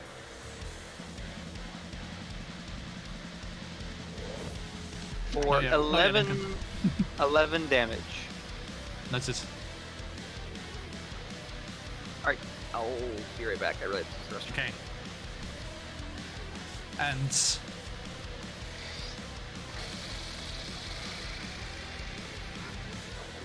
Rhea, she turns to you once more. She's like, "Nah, I can't bear you. You still carry the stench of my blade on you." Give me that wisdom saving throw again.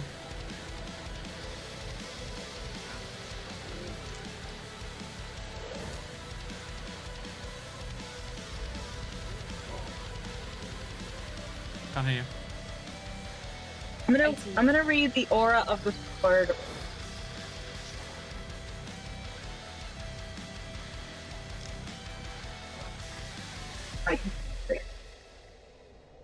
You and all friendly creatures that pray. Let's roll out again. 4. 24. Okay, I'm sorry. gonna bend not- luck on that.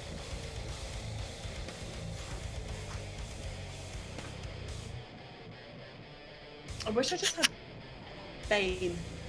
Why didn't I think of that? 28. 28. So many fancy Okay, Or that's fine. smarter. Okay, pistol, go. All right, real quick, we're gonna do two things.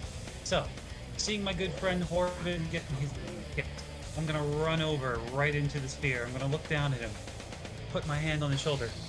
Ah, how you doing, buddy? And I'll cast 3rd level Cure Wounds on him. Nice. So that's gonna give you.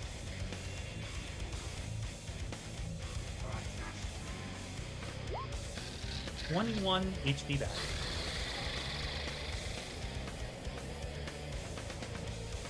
Second part of this entourage. Our good friend Blunter sneak his way through, use basically all of his movement, get right over here, and look up at Zariel. There, move, and attack with Force Rend. Go for it. I'm going to use the advantage that Patch did remind me of, so thank you, Patch.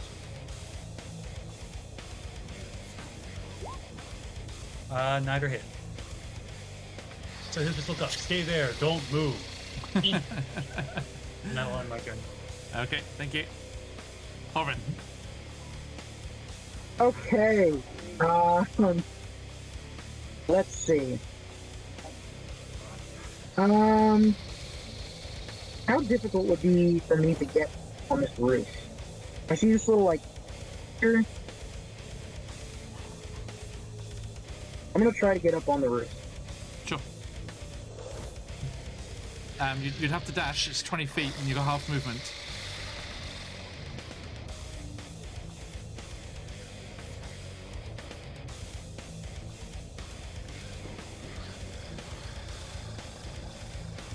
Can't hear you, mate. Just don't get this. It was perfect yesterday. Math.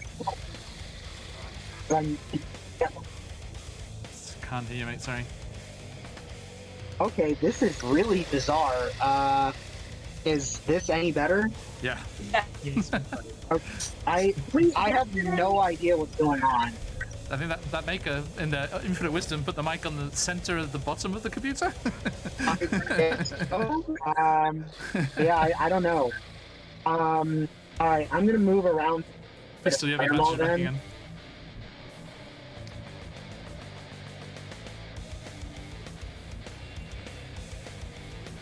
They're right here. And I'm gonna try another Witch Bolt on Zariel. Which is a level. It is indeed. Roll me a D100. By the way, John, I don't have advantage. Thank you. I got a 10. Noted. Okay, roll the Witch Bolt, which is, as you cast, so that happens regardless. Okay. I'm gonna use my.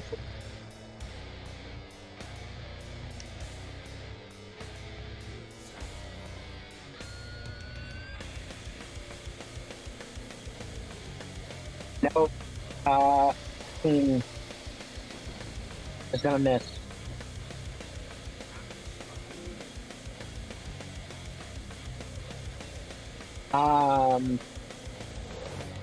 And then so the Witch Bolt misses, and I'm going to Thank you, use Daniel. my last moat for my Crown of Stars on a sec. Is that Crown of Stars concentration? It is not. Okay. Yeah, no, 6. Okay, very nuts. It disappears off above the rooftops of Elturel.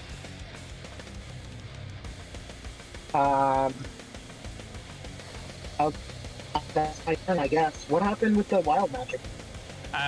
Nothing that you noticed. Oh, It was you lost. You and another player you choose lose concentration.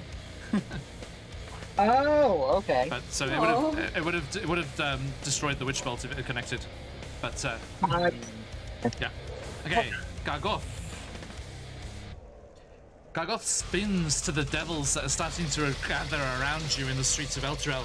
He's like, "Behold, how will this one lead you against the hordes of the Abyss if they cannot stand up to puny adventurers? I shall take her place, and I shall lead the 9 hells to infernal glory." And he spins on Zariel. This is the bites. Hits with the claw. Misses with the mace. And misses with the tail. Okay.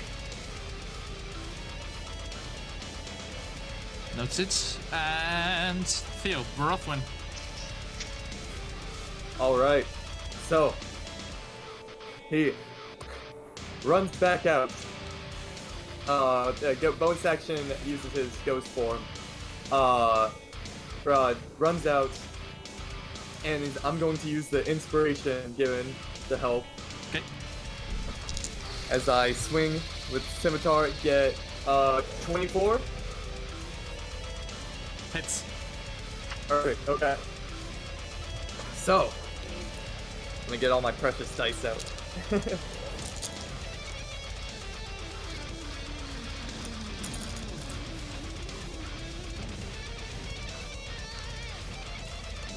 So, that's going to be a total of 24 damage Okay. from my magical scimitar. And because I landed an attack, I can leave without getting opportunity attacks. And I'm going to run and then poof, jump into the other building. Okay. Thank you. As yes, that magic scimitar of yours cuts deep into her back as she is focused on the enemies in front. She snarls, whips round, but you and disappear into the other building. And as you finish your turn, she's like,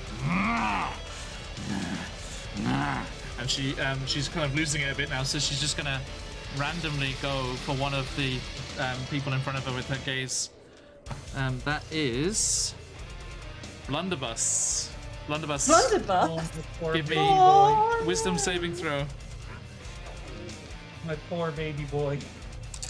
Not Well, the it's wisest been move. constantly- Say again? Oh, you know what? So, John, is the save 26 we established? Yes. It's impossible. Yeah, Okay. you can't. Even if I gave him Flash of Genius. Lee, you have your inspiration back from Patch, and as she turns, she's like, "Melt, you ridiculous trumped up machine!" And that is 28 fire damage. My baby boy. How many HP does he have? He's still pretty beefy. Okay. He's above half. Yeah. So, yes, fire licks up around, and like the expression on his face starts to melt a little bit and droop. He's cool. burning. And then it is her turn. And she is like... Her eyes narrow and she sees Lincoln like looking after Rhea. He's like... Maybe... If I can't send you mewling to your father, I can make you hurt. And she goes for Rhea.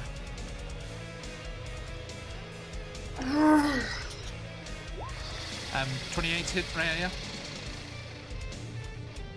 Okay, it's 59. Down. Okay, so she lashes out with the flail, and Rhea falls to the rooftop again, collapsing unconscious. And then she's gonna go for the other two for you, Firemore. This is massive thing that's just cutting into her every time. First attack, 24. That'll do it. Okay, that is a total Oh, of John, if I could interrupt real quick. 33. Because Blunderbuss is 5 feet away, Yep. he's going to give you disadvantage with deflect attack. that was the lower roll, I'm afraid. So thank you. Yeah, the other roll was 31. Okay. So 17.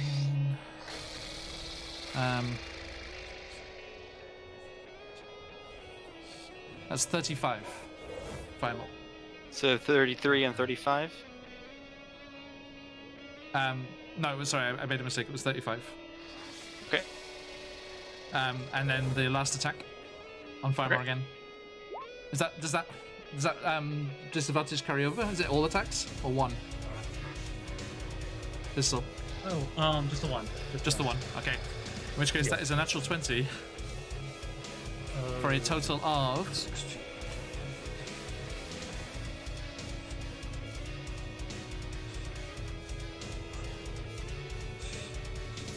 66.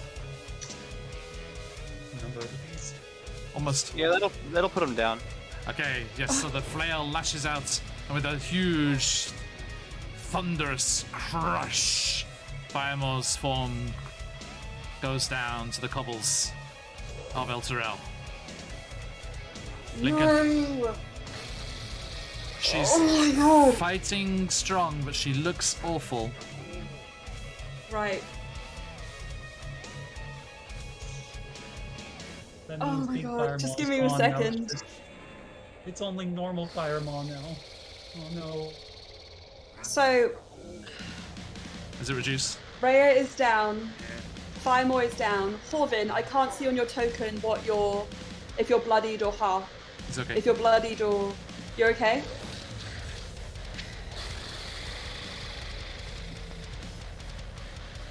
Lincoln says, alright, okay, fuck it. Not to be a one-trick pony or anything, but I'm playing some strengths. I am going to do mass cure wounds at 7th level. It's... Oof. I can't take her out on my own. Let me just make sure. The first thing I'm going to do Thanks, is Daph. mass cure wounds. Hoven, you have inspiration from Dav. Oh, that hurts! Damn it! 6th, 5th, 7th level, all gone. This is fine. I was saving that, but... No one else can heal. Okay, Some for some. We get back down. We get up. again. 4, be better. Be better! Be better! Fuck! Ah! 1, 2, 3, They already have it chaotic. Thank you, though. 6, 10 plus 8, 18 plus 5, 23. You guys will get 23 HP back. Including your, yeah, that's the last you're getting. They can't do that anymore. Including Lincoln. Next, last Bardic Inspiration. I'm going to use it to do Mantle of Inspiration, 11 temporary HP, and everybody move if you need to. including Lincoln. We're moving. We're moving. I'm not getting out of it. Yes. Rare and Firemore, if you're gonna move, you have to use half to stand up. My move is to stand up. Okay. Okay, in that radius. I'm gonna Red. stand up, but I'm gonna stay right. Gotcha. Okay. Lincoln flies away and mourns the loss of all his inspiration, but also is pleased to see his friends stand up. Colby, Deadosy Gamer. Woo, go team! I believe in you, Horvin, even if you are a glorified trash eater. Oh my god. Disadvantage to me. Oh. Cheers, Dag. Good to see you. Raptor Flex. It's from your fellow Avernus bird boy wanderer. Oh. I see you, Mary. Okay. All done, Lincoln? Yeah. Yeah. Okay. Okay. Go.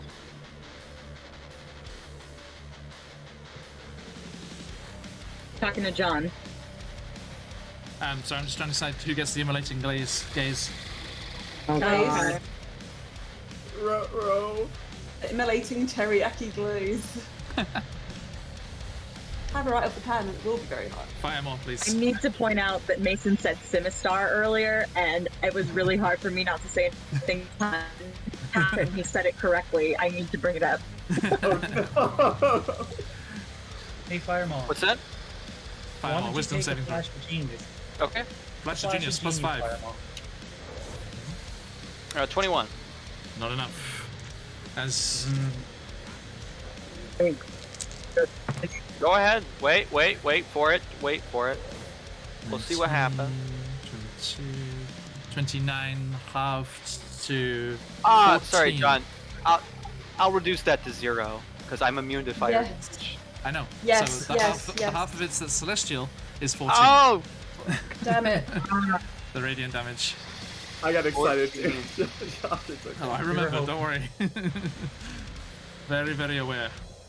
Okay, so yeah, down to 14. 13. Sorry, 13. 13. Okay. Okay, yes. As you laugh as the fire starts to lap up around you, but then these tendrils of celestial radiant light also, you're like, oh shit. Oh God, no! This was what I expected at Literally, all. gods, no, don't do this. Okay, Rare Mantle Wall. I'm using my. Using advantage. I don't Please. have to. It's 29. Roll again. Roll again, just Roll get again. yeah, natural 20. 18. Okay, go with the 29. 29. And And I remind use that level 5 smite. Or can you? I All don't the know. I smites. think I have level 4. Level. Alright, hold on.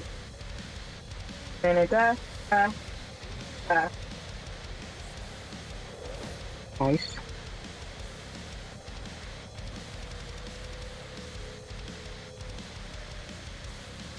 That's right, Damiel. Eat him up, eat him up. And 30 radiant.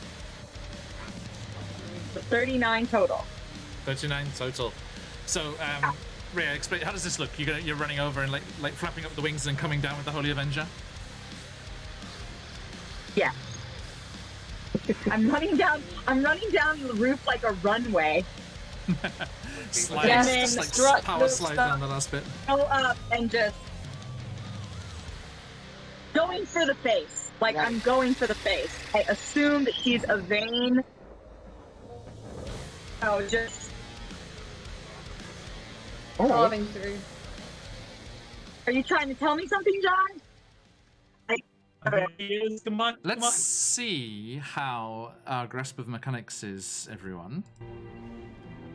Somebody tell me, what is the lowest number of HP she could have and still have that yellow dot there? 11. 11. Rhea Mantlemon, as I play your paladining music, tell me what happens. Yes! I'm so fucking happy. Oh my god! I go the runway, take my sword, and as I come down, I aim for her face. I skinned down her creepy bald head, and then I go in and with all my power stretch through her cheekbone into her jaw, and as I do that, just and then her jaw detaches on this side. And I fall down to the ground and I just back up. Mr. Beauregard. Hey, fishy, didn't it? Alright. As Rhea Mantlemorn, her wings bristling with all of the indignant fury of Mount Celestia, slides off the roof, leaps through the air in slow motion between them, crashes down on top of Zariel's form, thrusting her holy avenger through her skull, shearing off her jaw. But that is the least of Zariel's problems, as the celestial fury contained within this holy avenger, sent to you by your god Torm for the sacrifices you made, sacrificing your very personality and all of yourself by taking up Zariel's sword. The burning lights, the sunlight of Torm, golden and shining through the cracks, spreads and surrounds the archdevil, and she screams to the devils all around her. What are you doing? Destroy them! Heed your commander! Heed me! And you hear the devils starts to react as all of them, as their best growly boy voices starts to chant. Pits, pits, pits, pits, pits, pits. And they're slamming their glaives against their breastplates of infernal iron, and they do not budge a muscle as Gargoth looks around, smugly smiling, and the celestial light burns brighter, obscuring your view of the archdevil as all is obscured from view. But then, as it subsides, Rhea, your wings bring you gently to the ground, surrounded by the burning infernal fire of a devil being destroyed on their home plane, destroyed for good, never more to darken Elturel's streets, or anywhere else for that matter. And Archdevil Zariel, once an angel of the heavenly host, dies. And you, the pits, are successful. Yes! Go team! Oh my god. You all see Lee jump out the building. Ah, take that, Zuriel! and then jump in the other building again. As you, He just keeps Lee. stabbing her lifeless corpse. Lee, as you emerge, it's burned up and disappeared. As you emerge and fling your rat through the air, they do stop, but not against Zariel's form. Let me just do this. Enjoy, everyone. Oop. Bye-bye, token. Bye. As you see your little rat caught, snatched out of midair by the smooth skin and perfectly pedicured nails, that's the right word, manicured nails, on delicate fingers emerging from a rather fabulous suit of dark wine red. And Asmodeus plucks your little friend out of the air and holds him in the palm of his hand, stroking like so many James Bond villains. I knew you had it in you. Congratulations. We didn't do it for you. Oh. She certainly did. That's the You can see he's magic got, like- of it, dear boy. That's the magic of it. Nobody does it for me, and yet it all benefits me.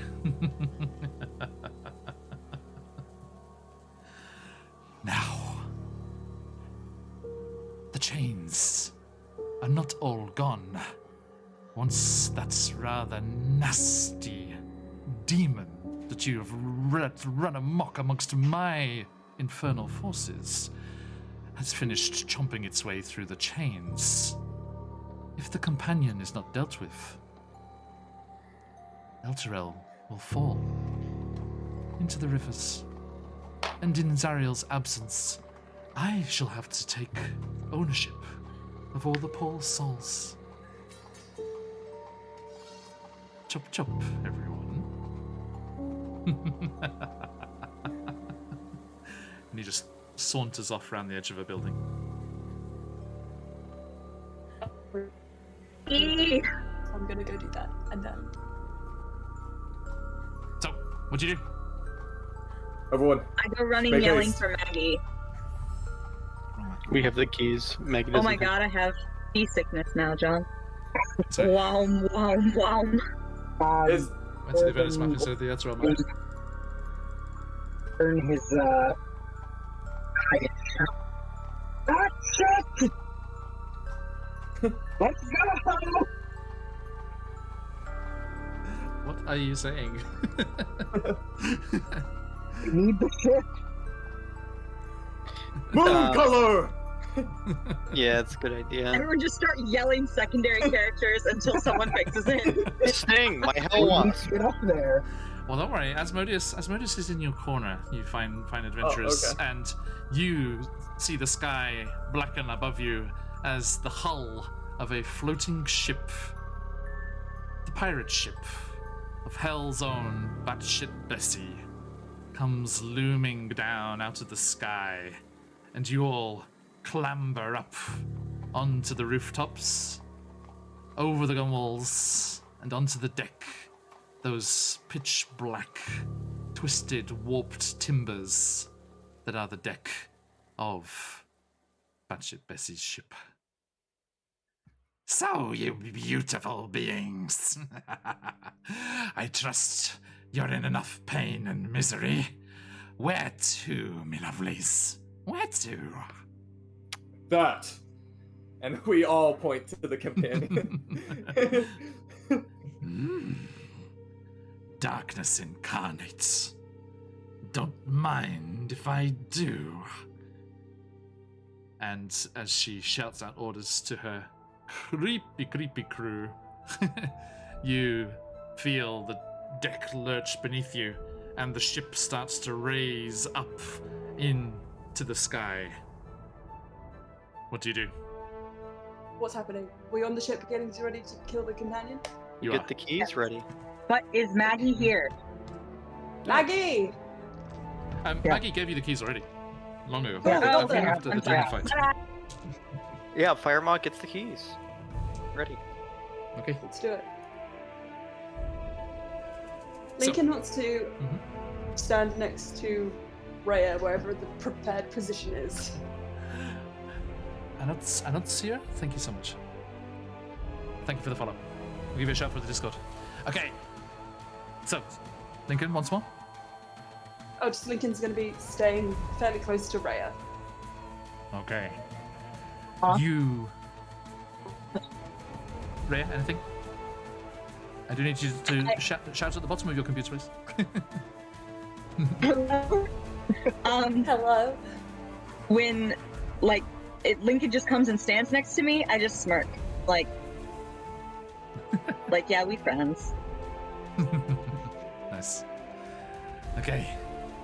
And the ship rises up through the wavering, scalding air of Avernus towards that dark ball of crackling lightning and smoke and eldritch energy hovering up above the city here. And as you go closer, let's have a look here. Okay. You are all blinded as you reach the outer layers of this circle, this smoke, this miasma that's surrounding the companion, and you are all plunged into magical darkness.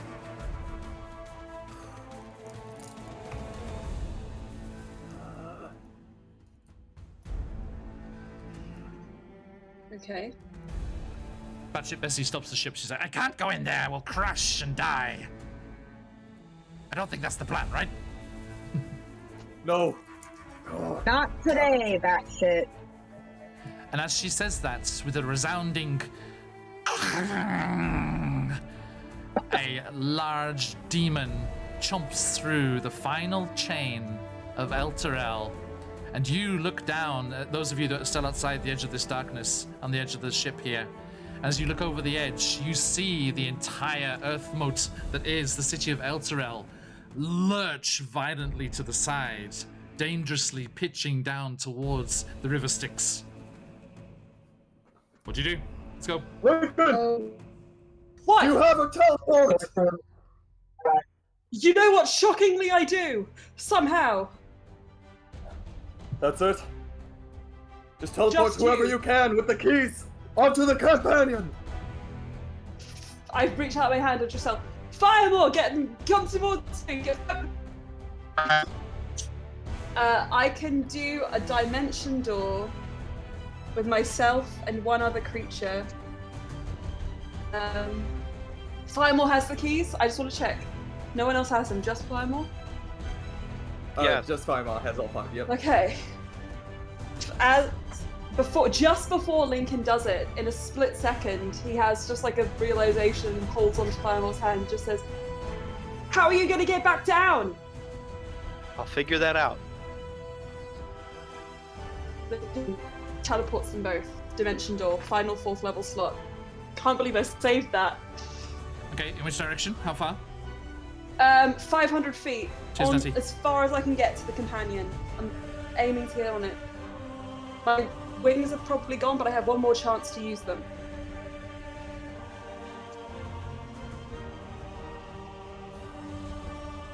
Okay.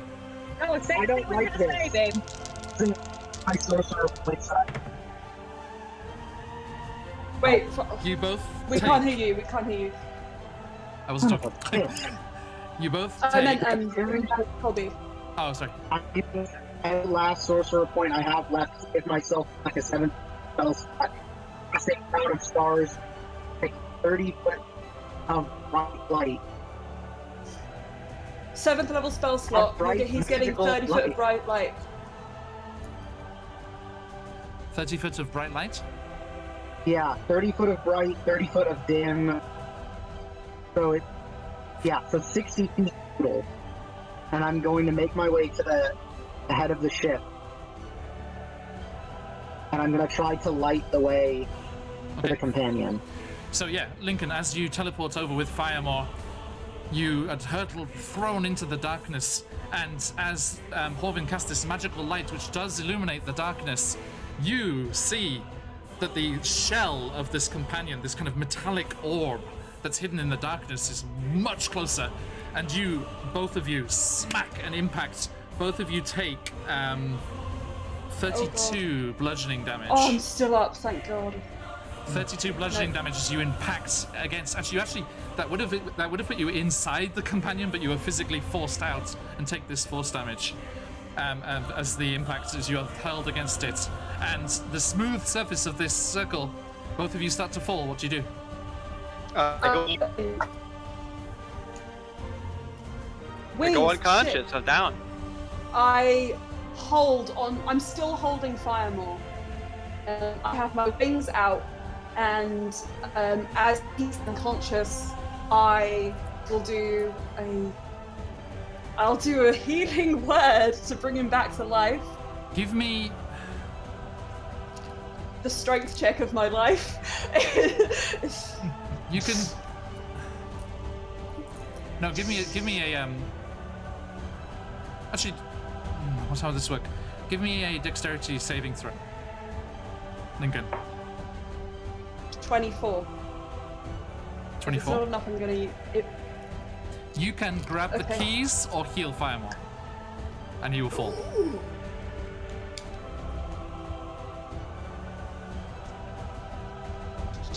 Wait, so he can grab the keys or heal Oof. Firemaw, and if he will fall with the keys, or he will heal Firemaw and then fall, but Firemaw's still there with the keys. Yes.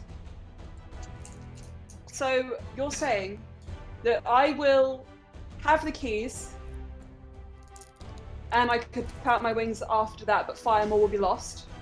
I mean, Or he would fall and take damage, which would be 2 death saving throws failed. is there any way I can? No. So it. Either or. How far away is the ship Hmm? beneath us? It's It's how- 30 feet behind you, just the edge of Horvin's Light.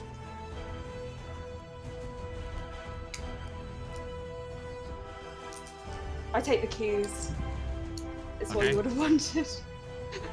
You grab the bag that he was holding, ready to put the keys in the locks, and you spread your wings and hover in place as you see Firemore, unconscious, slowly spiral away from you, getting smaller and smaller. And Firemore, you, as if in slow motion, unaware of it yourself, plummet towards the city, the buildings, the hard cobbled streets of Elturel, spinning lazily over and over in the air as you hurtle towards a impact beyond all impacts, the hardest fall you have ever taken. And then, with a whoosh, a black dragonborn with wide black leathery wings swoops up as Ebenmarsh, your teacher, flies and catches you in his arms and takes you back to the ship. Wow. Romantic.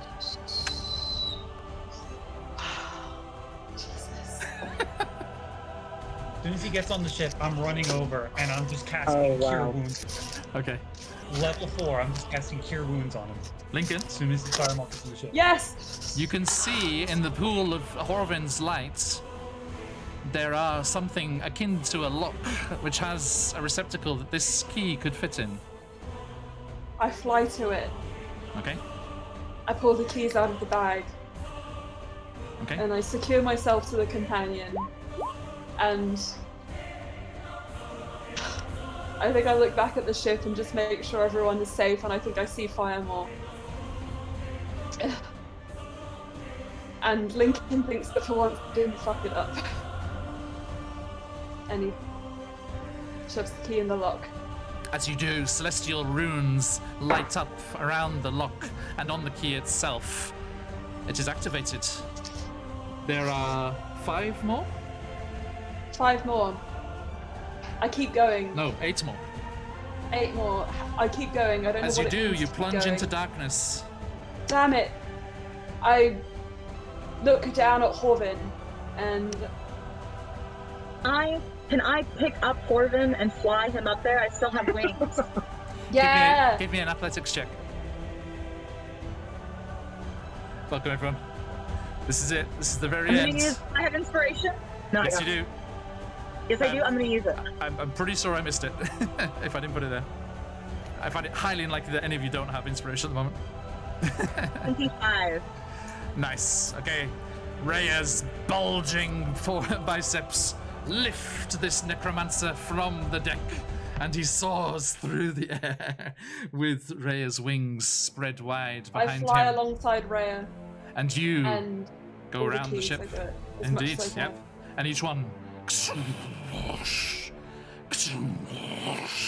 The celestial runes light up one after the other.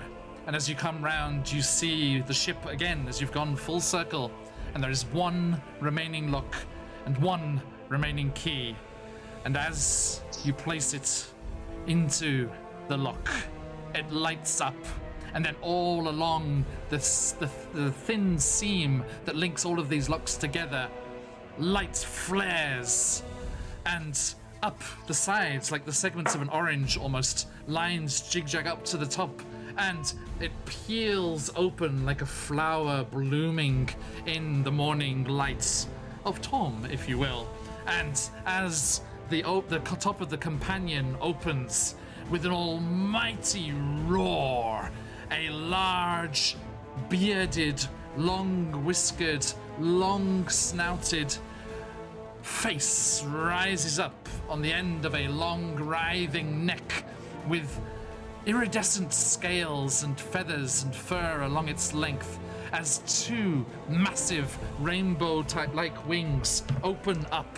And Firemore, you from the deck look over and you've seen this in a dream, that dream that you experienced once before, as you see a Coatl Archon, a massive draconic thing, the leader of all the poor Coatls that Zariel led to their doom here in Avernus, rises up from where it's been imprisoned, using its celestial energies to power the companion. And as it rises up, snaking up out of the opening ball, it looks down towards you, Horvin, Rhea, and Lincoln. This deserves a voice mod.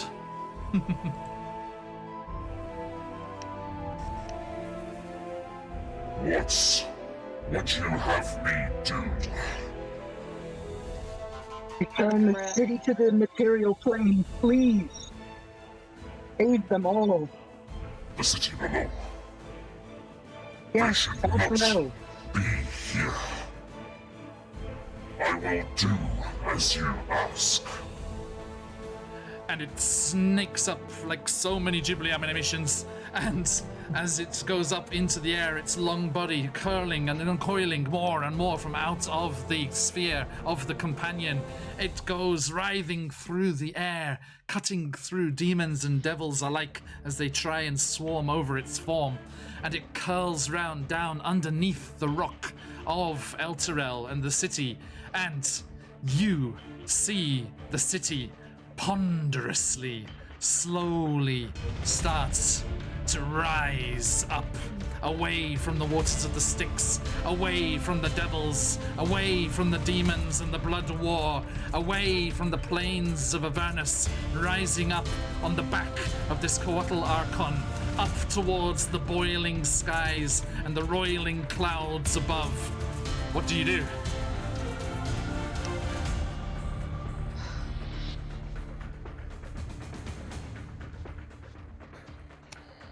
I'm on the ship with Firemaw and Pistol. Oh, looks like we did it. Brace yourselves, boys. This doesn't look like a comfy ride. Batship Bessie's like, with you guys. Batship Bessie's like, I'm not fucking going up there. I'm staying down here. Get off my ship. Oh goodness. Okay. And she, Let's. Moon color. Lincoln's gonna fly down and start ferrying them up. It's okay, If they can. Batship Bessie takes you to where the docks are, where the Keonthar River used to go along the south edge of the city on the map there. And she actually goes into one of the dry docks there, and you'll jump off into the city streets again. And she bows away, and she's like, "Hope I don't see you again soon, unless you have a contract to sign." Well, Firemaw. thank you. You can leave now. Just up from Pistol. Yeah, yep. Fuck you too. Bye. Looks like it's some rough waters ahead, Captain. Let's Indeed. buckle down. And with a shuddering and shaking, all of the city starts to move under your feet, pitching and rolling. You're hard pressed to keep to your feet. You're knocked to the ground several times. You have to duck and move out of the way as rooftop slates and tiles come crashing down into the streets, as the whole city on the back of this Coatl Archon is raised up slowly but unstoppably towards the sky above. And as it keeps going up and up, higher and higher, you see the clouds coming down to meet you.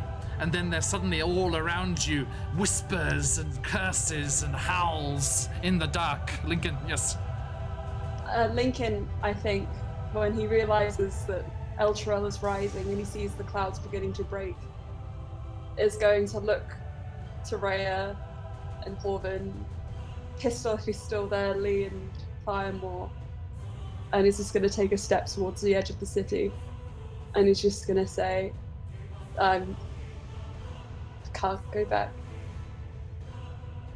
I don't belong there anymore. What do you What mean? are you talking about? And why not? After everything we've seen down here and everything we've been through, how can I leave it like this? You want more of it? You want more of that? I want to destroy it. I can't do that from up there. And you can't do it alone. I won't be alone. Lincoln, buddy, there's got to be another way. We can come back down. There must be an alternative. How do we get back down? Without Figure going out. through it We all can't do it again. with- We can't lose our front man. We can't lose you. Absolutely certain. Just resources. I could just act here. You owe me. To the bird brain. Let's at least think about this. This is not the time to be making a decision. I'm inching closer. I'm running over. I think Lincoln's gonna make a wisdom saving throw. To himself. I, Lee Alistair, will talk to Lincoln and Go use on. panache to charm Lincoln. You have advantage on the throw.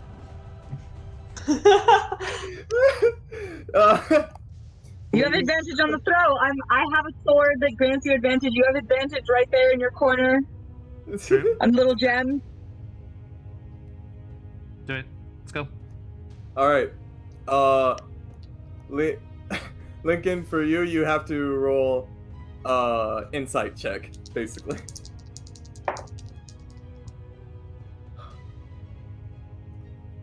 It was That would be a natural one. I That's got fitting. a 10, so I'll take it. So what happens? How does Lincoln look? So Lee turns to Lincoln. Lincoln. Lee. And it's gonna be that weird face at first, but then he's gonna go serious because it's canon with panache. Lincoln, after all of our endeavors, coming down here, saving your mother, throwing the show of a lifetime, you've shown it enough down here. Up there, the Moor realm still needs to see your greatness. Still needs to hear your sounds and music. So let us hear, and it's gonna lead us back to the mortal plane. With us. I have a stage on my ship for a reason. The show must go on. The show must go on. Effects in roll 20. You're the headliner, not the opening act. Lincoln's gonna look to Lee, and with a slight panache charmed twinkle in his eye, he'll just say, well, I did say it was the Hell and Back World Tour, so for now. I'm gonna run we'll over take and these like then. grab Lincoln and like throw him up in the air with my big strong paladin arms and just be like, oh, thank God, thank God, thank God. And then like go over and kiss Lee on the cheek and then just walk away. Blunderbuss will just Alright. walk over to Lincoln. Stay here. Don't move. Alright. Firemo will walk over to Lincoln. I'm Look Lincoln in the eyes. Look back at Lee. What do you want? No! behind the charm. Just looks. How long does the charm last? I would, yeah. The Charmed mechanically charm means lasts that for he 1 has minute. It lasts that for he only has- a minute. advantage on social interactions. It is not a spell. Okay. Yeah. Lincoln You- will say.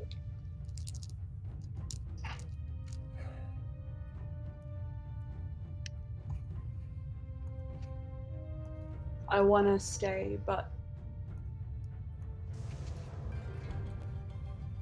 I'll do one last goodbye tour. What do you want? Well, then you're gonna do a tour. I want you to have your own choices, lad. Something that you and the rest of us have been deprived. And as you say that, all of your friends disappear from view as the roiling clouds and darkness of the upper reaches of Avernus meet the rising city, and everything goes dark and black, and you're unable to see or hear anything as silence. Eerie silence surrounds all of you, as if you're floating in nothingness. And then it's as if there's a silver ribbon threading through the darkness towards all of you. And as the scene solidifies and comes into focus around that silver ribbon, you see the Keonthar River, shining like a golden road stretching from Elturel to Baldur's Gate and to the sea beyond. The scent of morning dew cuts through the odor of smoke, brimstone, and rot that clings to Elturel's stones. Slowly, the people of the city make their way out from their hiding places to stand in the light of the mortal world once more, and weaving its way up the Keonthar River with the most perfect timing imaginable, you see the burning Valentine, sails full, as it comes up the river towards the newly returned docks. And all of you are stood there on the docks still, as that's where Batship Bessie had left you. And the burning Valentine pulls in and ropes are hurled over the edges. Lee, you just automatically go and grab them and start tying them up. And even before the plank is thrown over the side down to the wooden edge of the dock, Linda Valentine vaults over the edge, and with a squeal, much like you'd imagine Squealister to emit, she dashes down the dock and barrels into her privateer husband. As Lealister is quickly sandwiched as another slightly smaller figure joins from the other side, as your son, Adrian, all of 9 years old now, joins the family reunited. Linda, Adrian, my boy. Now, Adrian, do you remember those stories I used to tell you when you were very little? About when I first started sailing the Burning Valentine? Yeah? Well, do you want to meet the adventurers that join me? Yeah? Here they are. My dear friends I've made along the way. And he turns to all of you on the deck, this small child whose features you can see are a mix of Linda and Lee. and he salutes all of you. Permission to come on board? Permission granted, my boy. We'd be asking you that. Rushes up, meets all of you, and shakes your hands, and knows most of your names already. And as you are reunited, you hear a thunderous voice. He says, suddenly paranoid that he still had the voice mod on. No, he doesn't. Okay, thank God. This calls for a celebration! And you see Schooner. Oh. Have you got it? Yes, I've got it. Yes! Oh wow! Oh, it's Schooner. been so long. Schooner comes clumping over the deck with a massive barrel on her shoulder. I think we all need a drink. Not you, Adrian. What did Auntie Schooner tell you? And she tishes in the top of this barrel and freezes. Not that one. And she just hucks it over the edge, Yeah. and it goes into the water and starts to drift away. Does anyone look? I look. I'm looking at, yeah. There is We all a kind of- there is a concertinaed corpse in the Oh. barrel of a Right. priestly-looking fellow. Interesting. Whoa! I was like, and Schooner's like, nothing. This one's better. You have the Candlekeep Mysteries crew to thank for that. Oh my god. Great. Unintentionally. Oh, I didn't see what happened to that guy. Yeah, Oh. there he is. a river burial. And the barrel Somebody goes would have bobbing off down wanted- towards Baldur's Gate, where it will fit right in.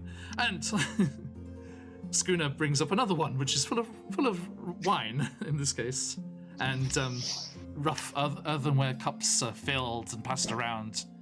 And as our scene ducks away, we are going to hear just what happens to all of you fine adventurers as you make your way in the world after completing this campaign. But I'm sorry, before I start hearing all of these stories, I need another beer. That one's empty. So, talk to our lovely people in chat and talk amongst yourselves and congratulate yourselves as you are worthy of doing, as I very briefly disappear and come back with a fresh beverage.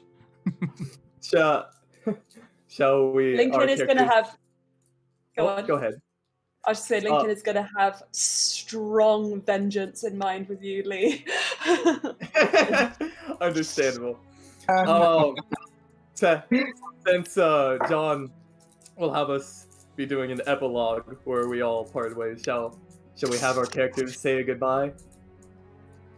Yeah. I think we should probably wait. And there is one more thing that Corvin has to cover with everyone before we depart. Of course.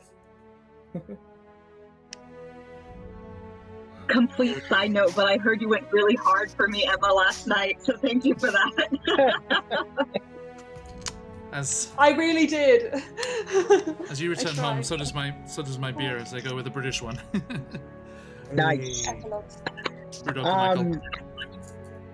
So I think that, during the festivities, Corvin would find a minute to bring everyone in to sit around the same table, and he'll say, well, everyone, now that we're back on the mortal plane, there's one other thing that needs to be covered, and he'll put Tarina's letter on the table. And he's gonna just start crying immediately. Oh, stop. Sorry, everyone. Lincoln just says after kind of reading it. Yeah, I never imagined myself a wedding singer, but I can make an exception. I'm gonna need some help with the flowers. I'm not exactly a druid, you see. Well, Linda's explored all over the world. I'm sure she's seen some flowers that she'll need. Say the word, Orvin, and I'll give you the whole damn garden. Thank you, sister. There she is. Lincoln will pour a glass of wine for each of them. A little bit less fully, but a glass of wine nonetheless, and raise it to the noble hedge Tarina, named hero. And then, if Pistol is still with them, she'll just nod to him as well. And for you. Certainly hope so. I think I contributed enough wine to last you guys the next 2 months.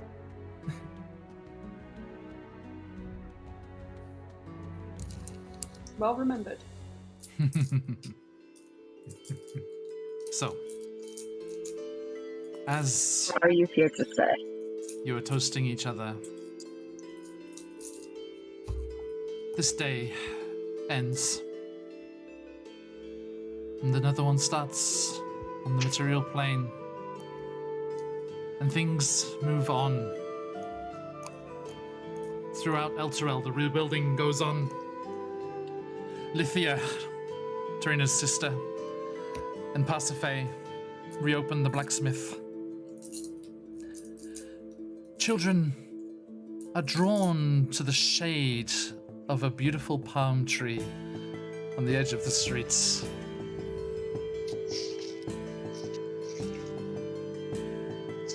And Elturel, over time, returns to normal.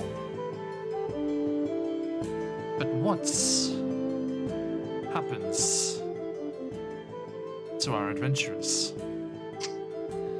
Round the overlay, as I see it, Orvin, what do you do?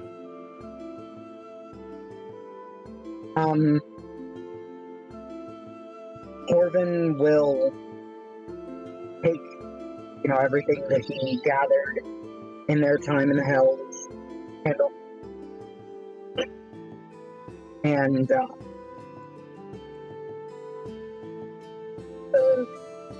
the necessary offices and officials. I don't think he would have wasted any time. And present his findings in a rather well organized presentation, and take his place, his tenure in the library.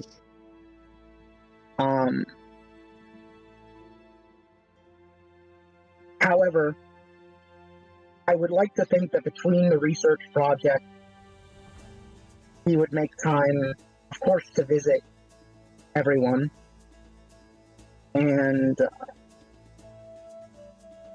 give a little extra help to adventurers as they come through the keep.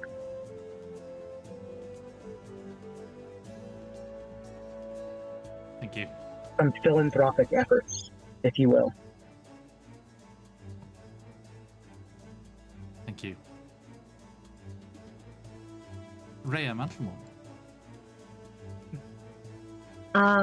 Rhea's primary focus is getting Elturel back and reforming the Hellriders, sending letters to different cities to let them know that Elturel is back on the usual plane of existence it's on. Back on the literal. That way hopefully Hellriders that scattered, that weren't in the city when it disappeared, appear and come back to the city. And, as the years go on, she takes a lot of in, helping with small things, going to different shops and watering the flowers for people and things like that. She just doesn't ever want to be in that place again where she would have to be so fierce, but is fully capable of doing so should the need arise. So she kind of nurtures that side of herself to enjoy the people that she worked so hard for. Nice. Lincoln? Lincoln steps away from the group and takes a lot of time by himself. He shows up for he shows up to sing at Tarina's sister's wedding.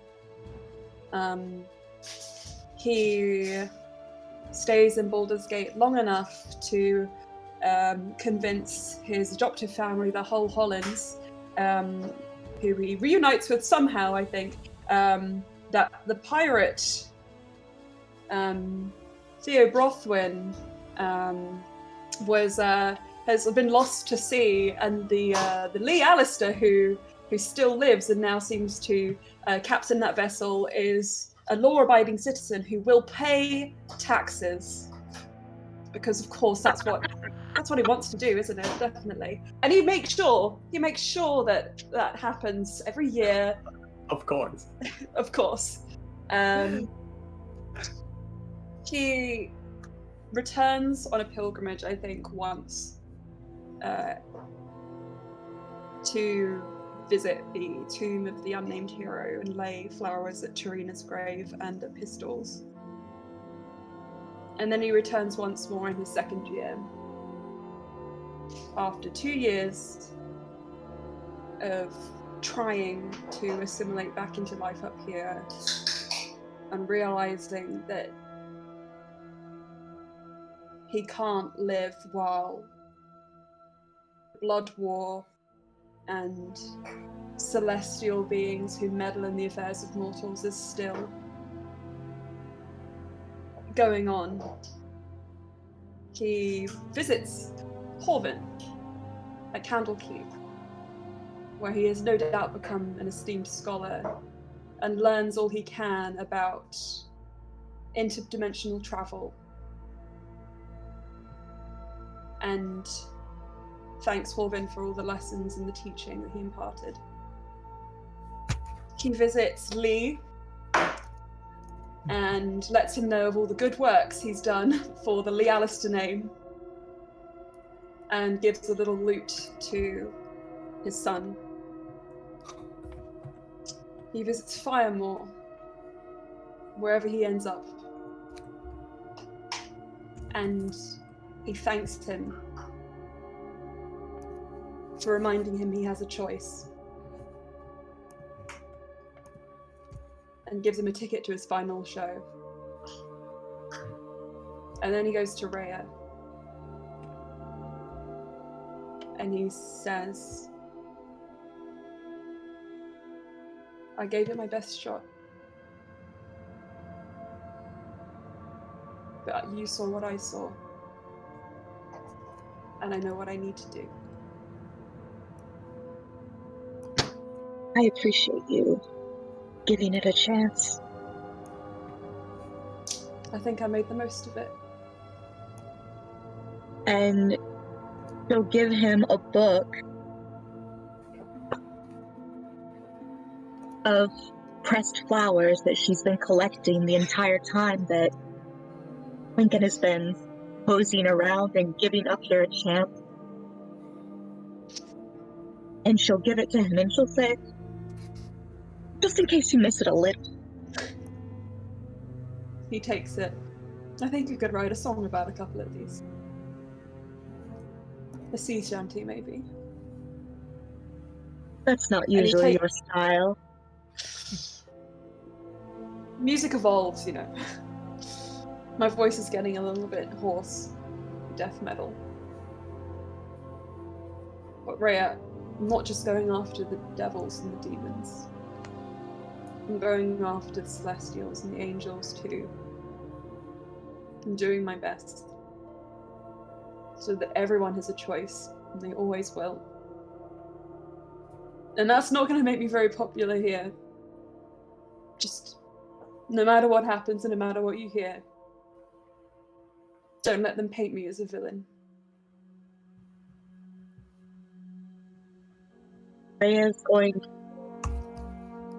put her hand over Lincoln's book and lean forward and kiss him forehead and be like, "Oh, we all know."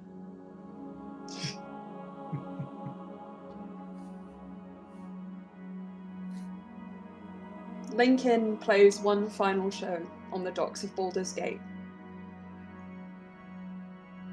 He makes the most dramatic exit possible by flying into the sky. And this is obviously a show that goes on all night. So as the sun rises over the sea, in a flash of wings, he disappears off to fix everything because this world is messed up. Or die trying. At the back of that crowd of that concert, a figure, not joining in the mosh pit or anything, but observing from afar, looks up from the docks as once they looked at the retreating burning Valentine, and with their small goatee beard and very well-defined eyebrows, Mordenkainen says, "Contingencies."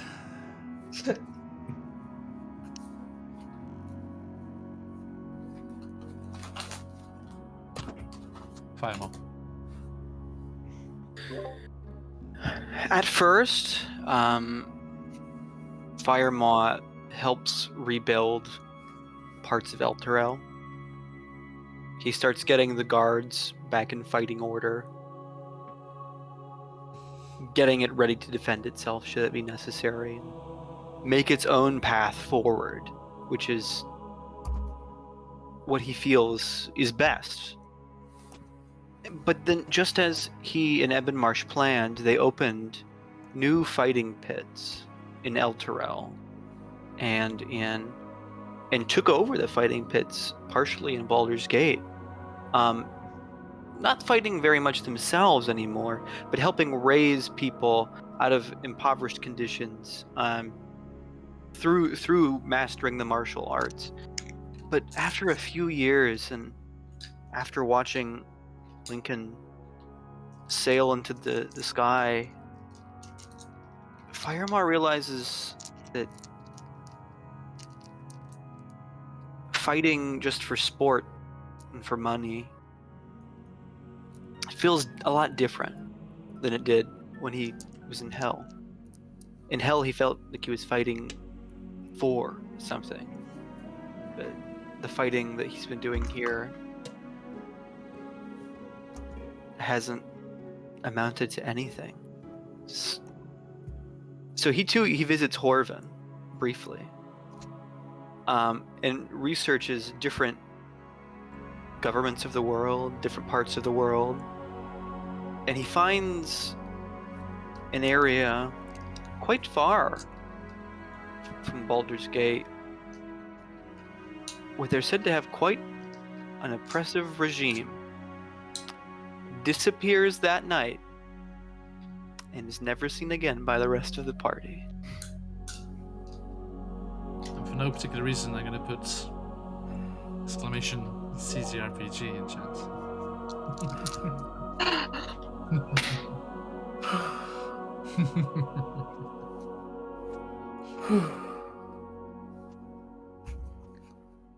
The Alistair.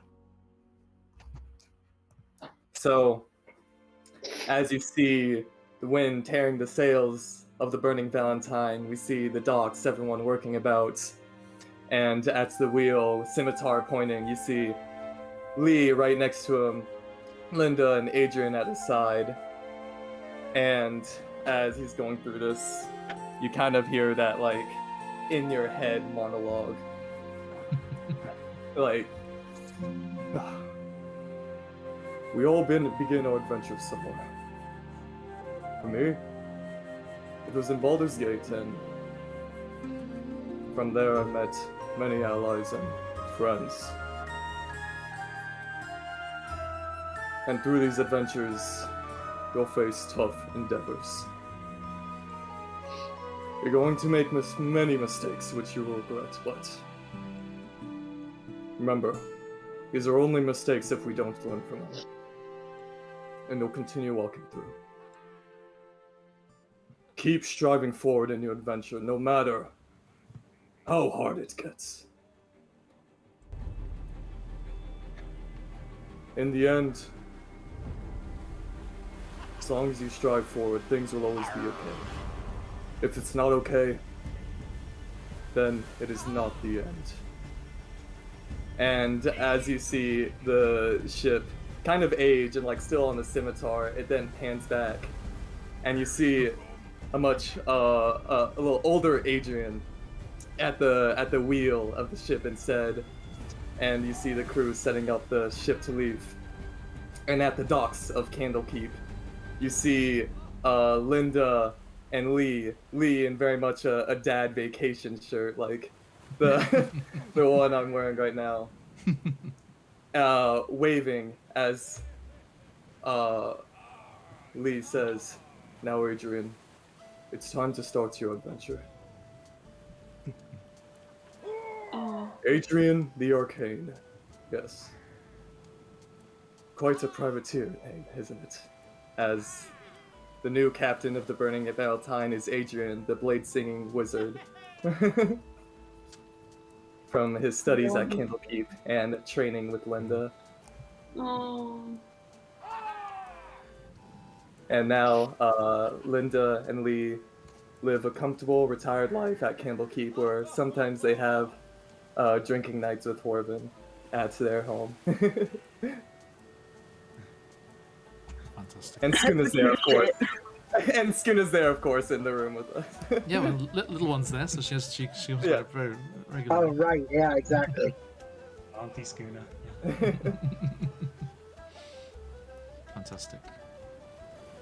Urban's office, I'd like to imagine decorated with all kinds of like neat memorabilia that we and like members of the ship and other people have brought. Kitty souvenirs, right? Keychains and Snow globes. yes.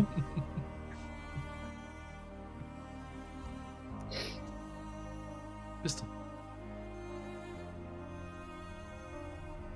Well, with a sort of same day that Tarina's letter is read, he gives his final goodbyes to everyone, saying, "I'll see you again soon," knowing he never will. Letting them know that there never is an end, if grief is love everlasting. And so he goes to Lee. And to Lee, one last, he says, "You know, the Burning Valentine has been a fantastic ship. It would have one great crew member to last with it for as long as you." And so, Blunderbuss joins you. Joins Adrian. Joins your family. Joins Auntie Skuna. And for my last, knowing that Torn is coming for us, coming for me, my last night that I begged him for, I take that bottle of wine, the night of Lincoln's final concert, to Tarina, where her tree rests now, and fulfill my promise of giving her that wine deed that I promised so long ago, as I pour out a glass for each of us. Did it. Can't believe we got back out, but we did it. I mean, I knew they were going to do it. I mean, we obviously could. We're the Pits. We never fail. We did it. But I think now you can finally rest. And I'll kind of squat by the tree, sipping the wine with her. She has her own glass there. And we're listening to Lincoln one last time. You would have loved this. I think you really would have loved this.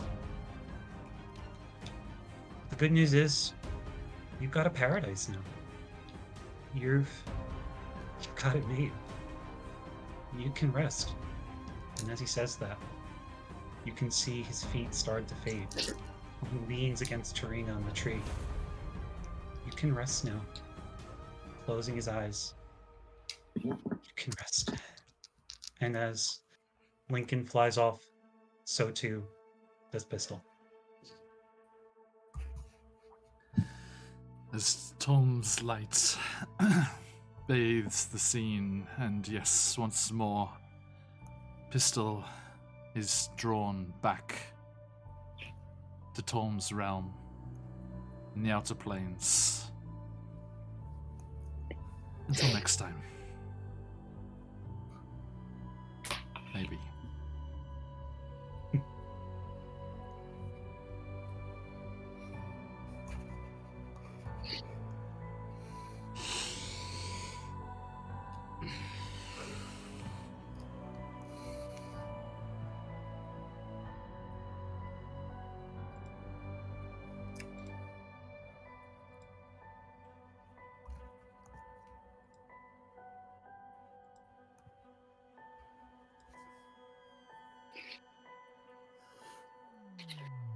It is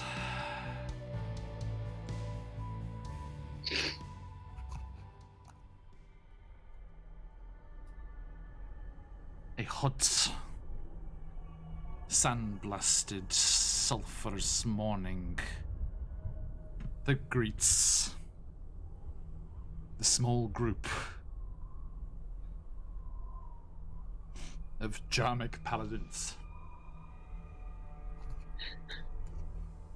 camped in their tucked away ravine out of the sight of infernal eyes.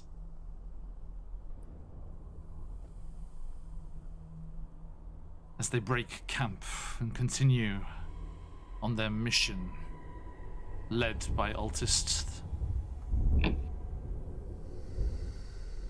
they press on through the plains of Avernus. You sure, Altist? This is the way, brother. Yes. I know this is the way we must go. And they shall all be welcome. And as the paladins of Jarmic cinch their sword belts and tighten their armor, they round one last dune and crest over the top to the sight of a massive cliff face, set into which is the most gigantic dragon skull you have ever seen.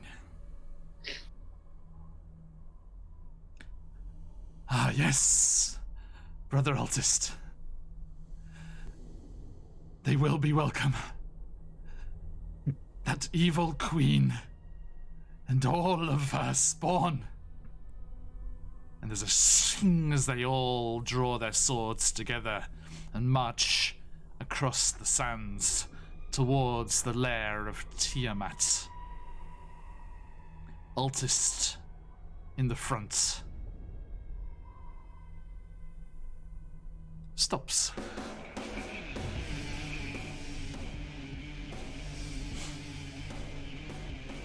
I must insist that you stop calling me brother. I am Altist, the cultist, and you are most welcome. And a gout of dragon fire from Tiamat herself erupts from the skull, engulfing the would-be paladins and heroes of Jarmic. And as the fire subsides, Altist the cultist stands untouched as leathery black wings extend from his back, and he turns, looks to the sky, raises a jet black curved sword, and now for the pits and the mockery they made of my queen. And we shall stop there. Oh no! Oh. We loved him, and he loved us, even though we stole him away from everything he ever knew. Surprise! Dragon cultists, as it says in the book. Avernus 2, Tiamat Boogaloo. I just about made it through that after all your backstories.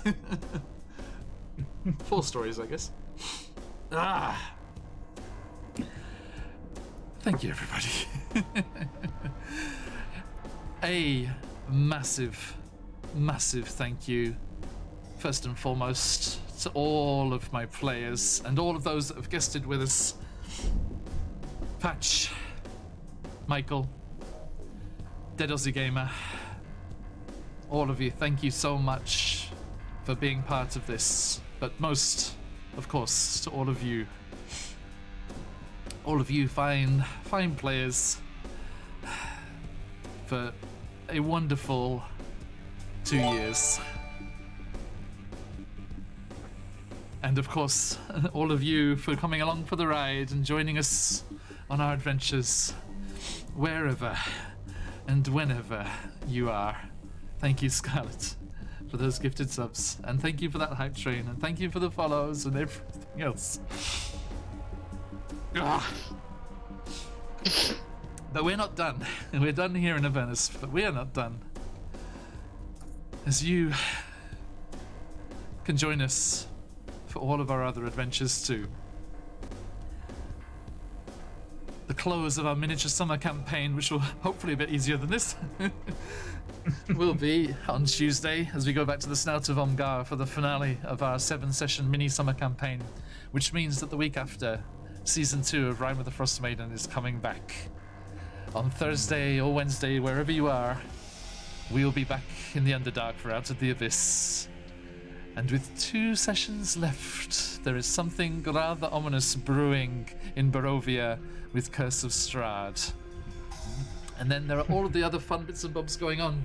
Stay around for the end of the show when you'll see a trailer for, in less than 8 hours from now, I will be over on Tales of Fesh on their one-shot in Eberron on their channel with the fabulous AJ, Dreaded GM, and Dead Aussie Gamer.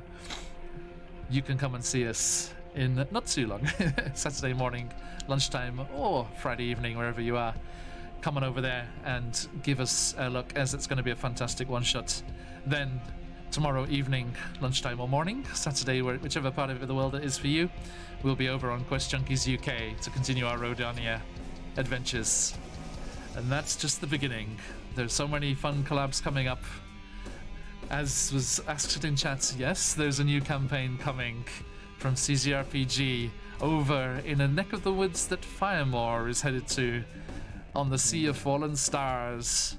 Chesenta awaits new adventurers, new players to the channel in a permanent position, and I cannot wait to share it all and continue to share it all with all of you wonderful, wonderful people. Thank you so much. It's been a pleasure to finish a campaign on stream and have all of you people cheering us on, and it's Emma, thank you. You're the one that said, hey, let's stick it on Twitch so we've got the VODs to watch for ourselves. Oh my god! And we do have the VODs to watch for ourselves.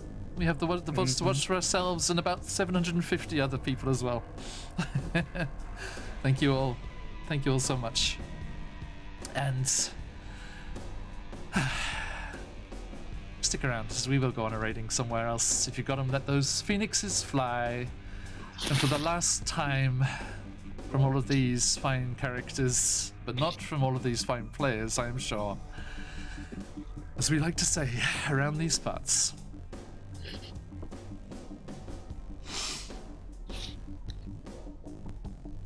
what are you going to say? Cheers. Oh, yes. Oh, Yasumi! Bye.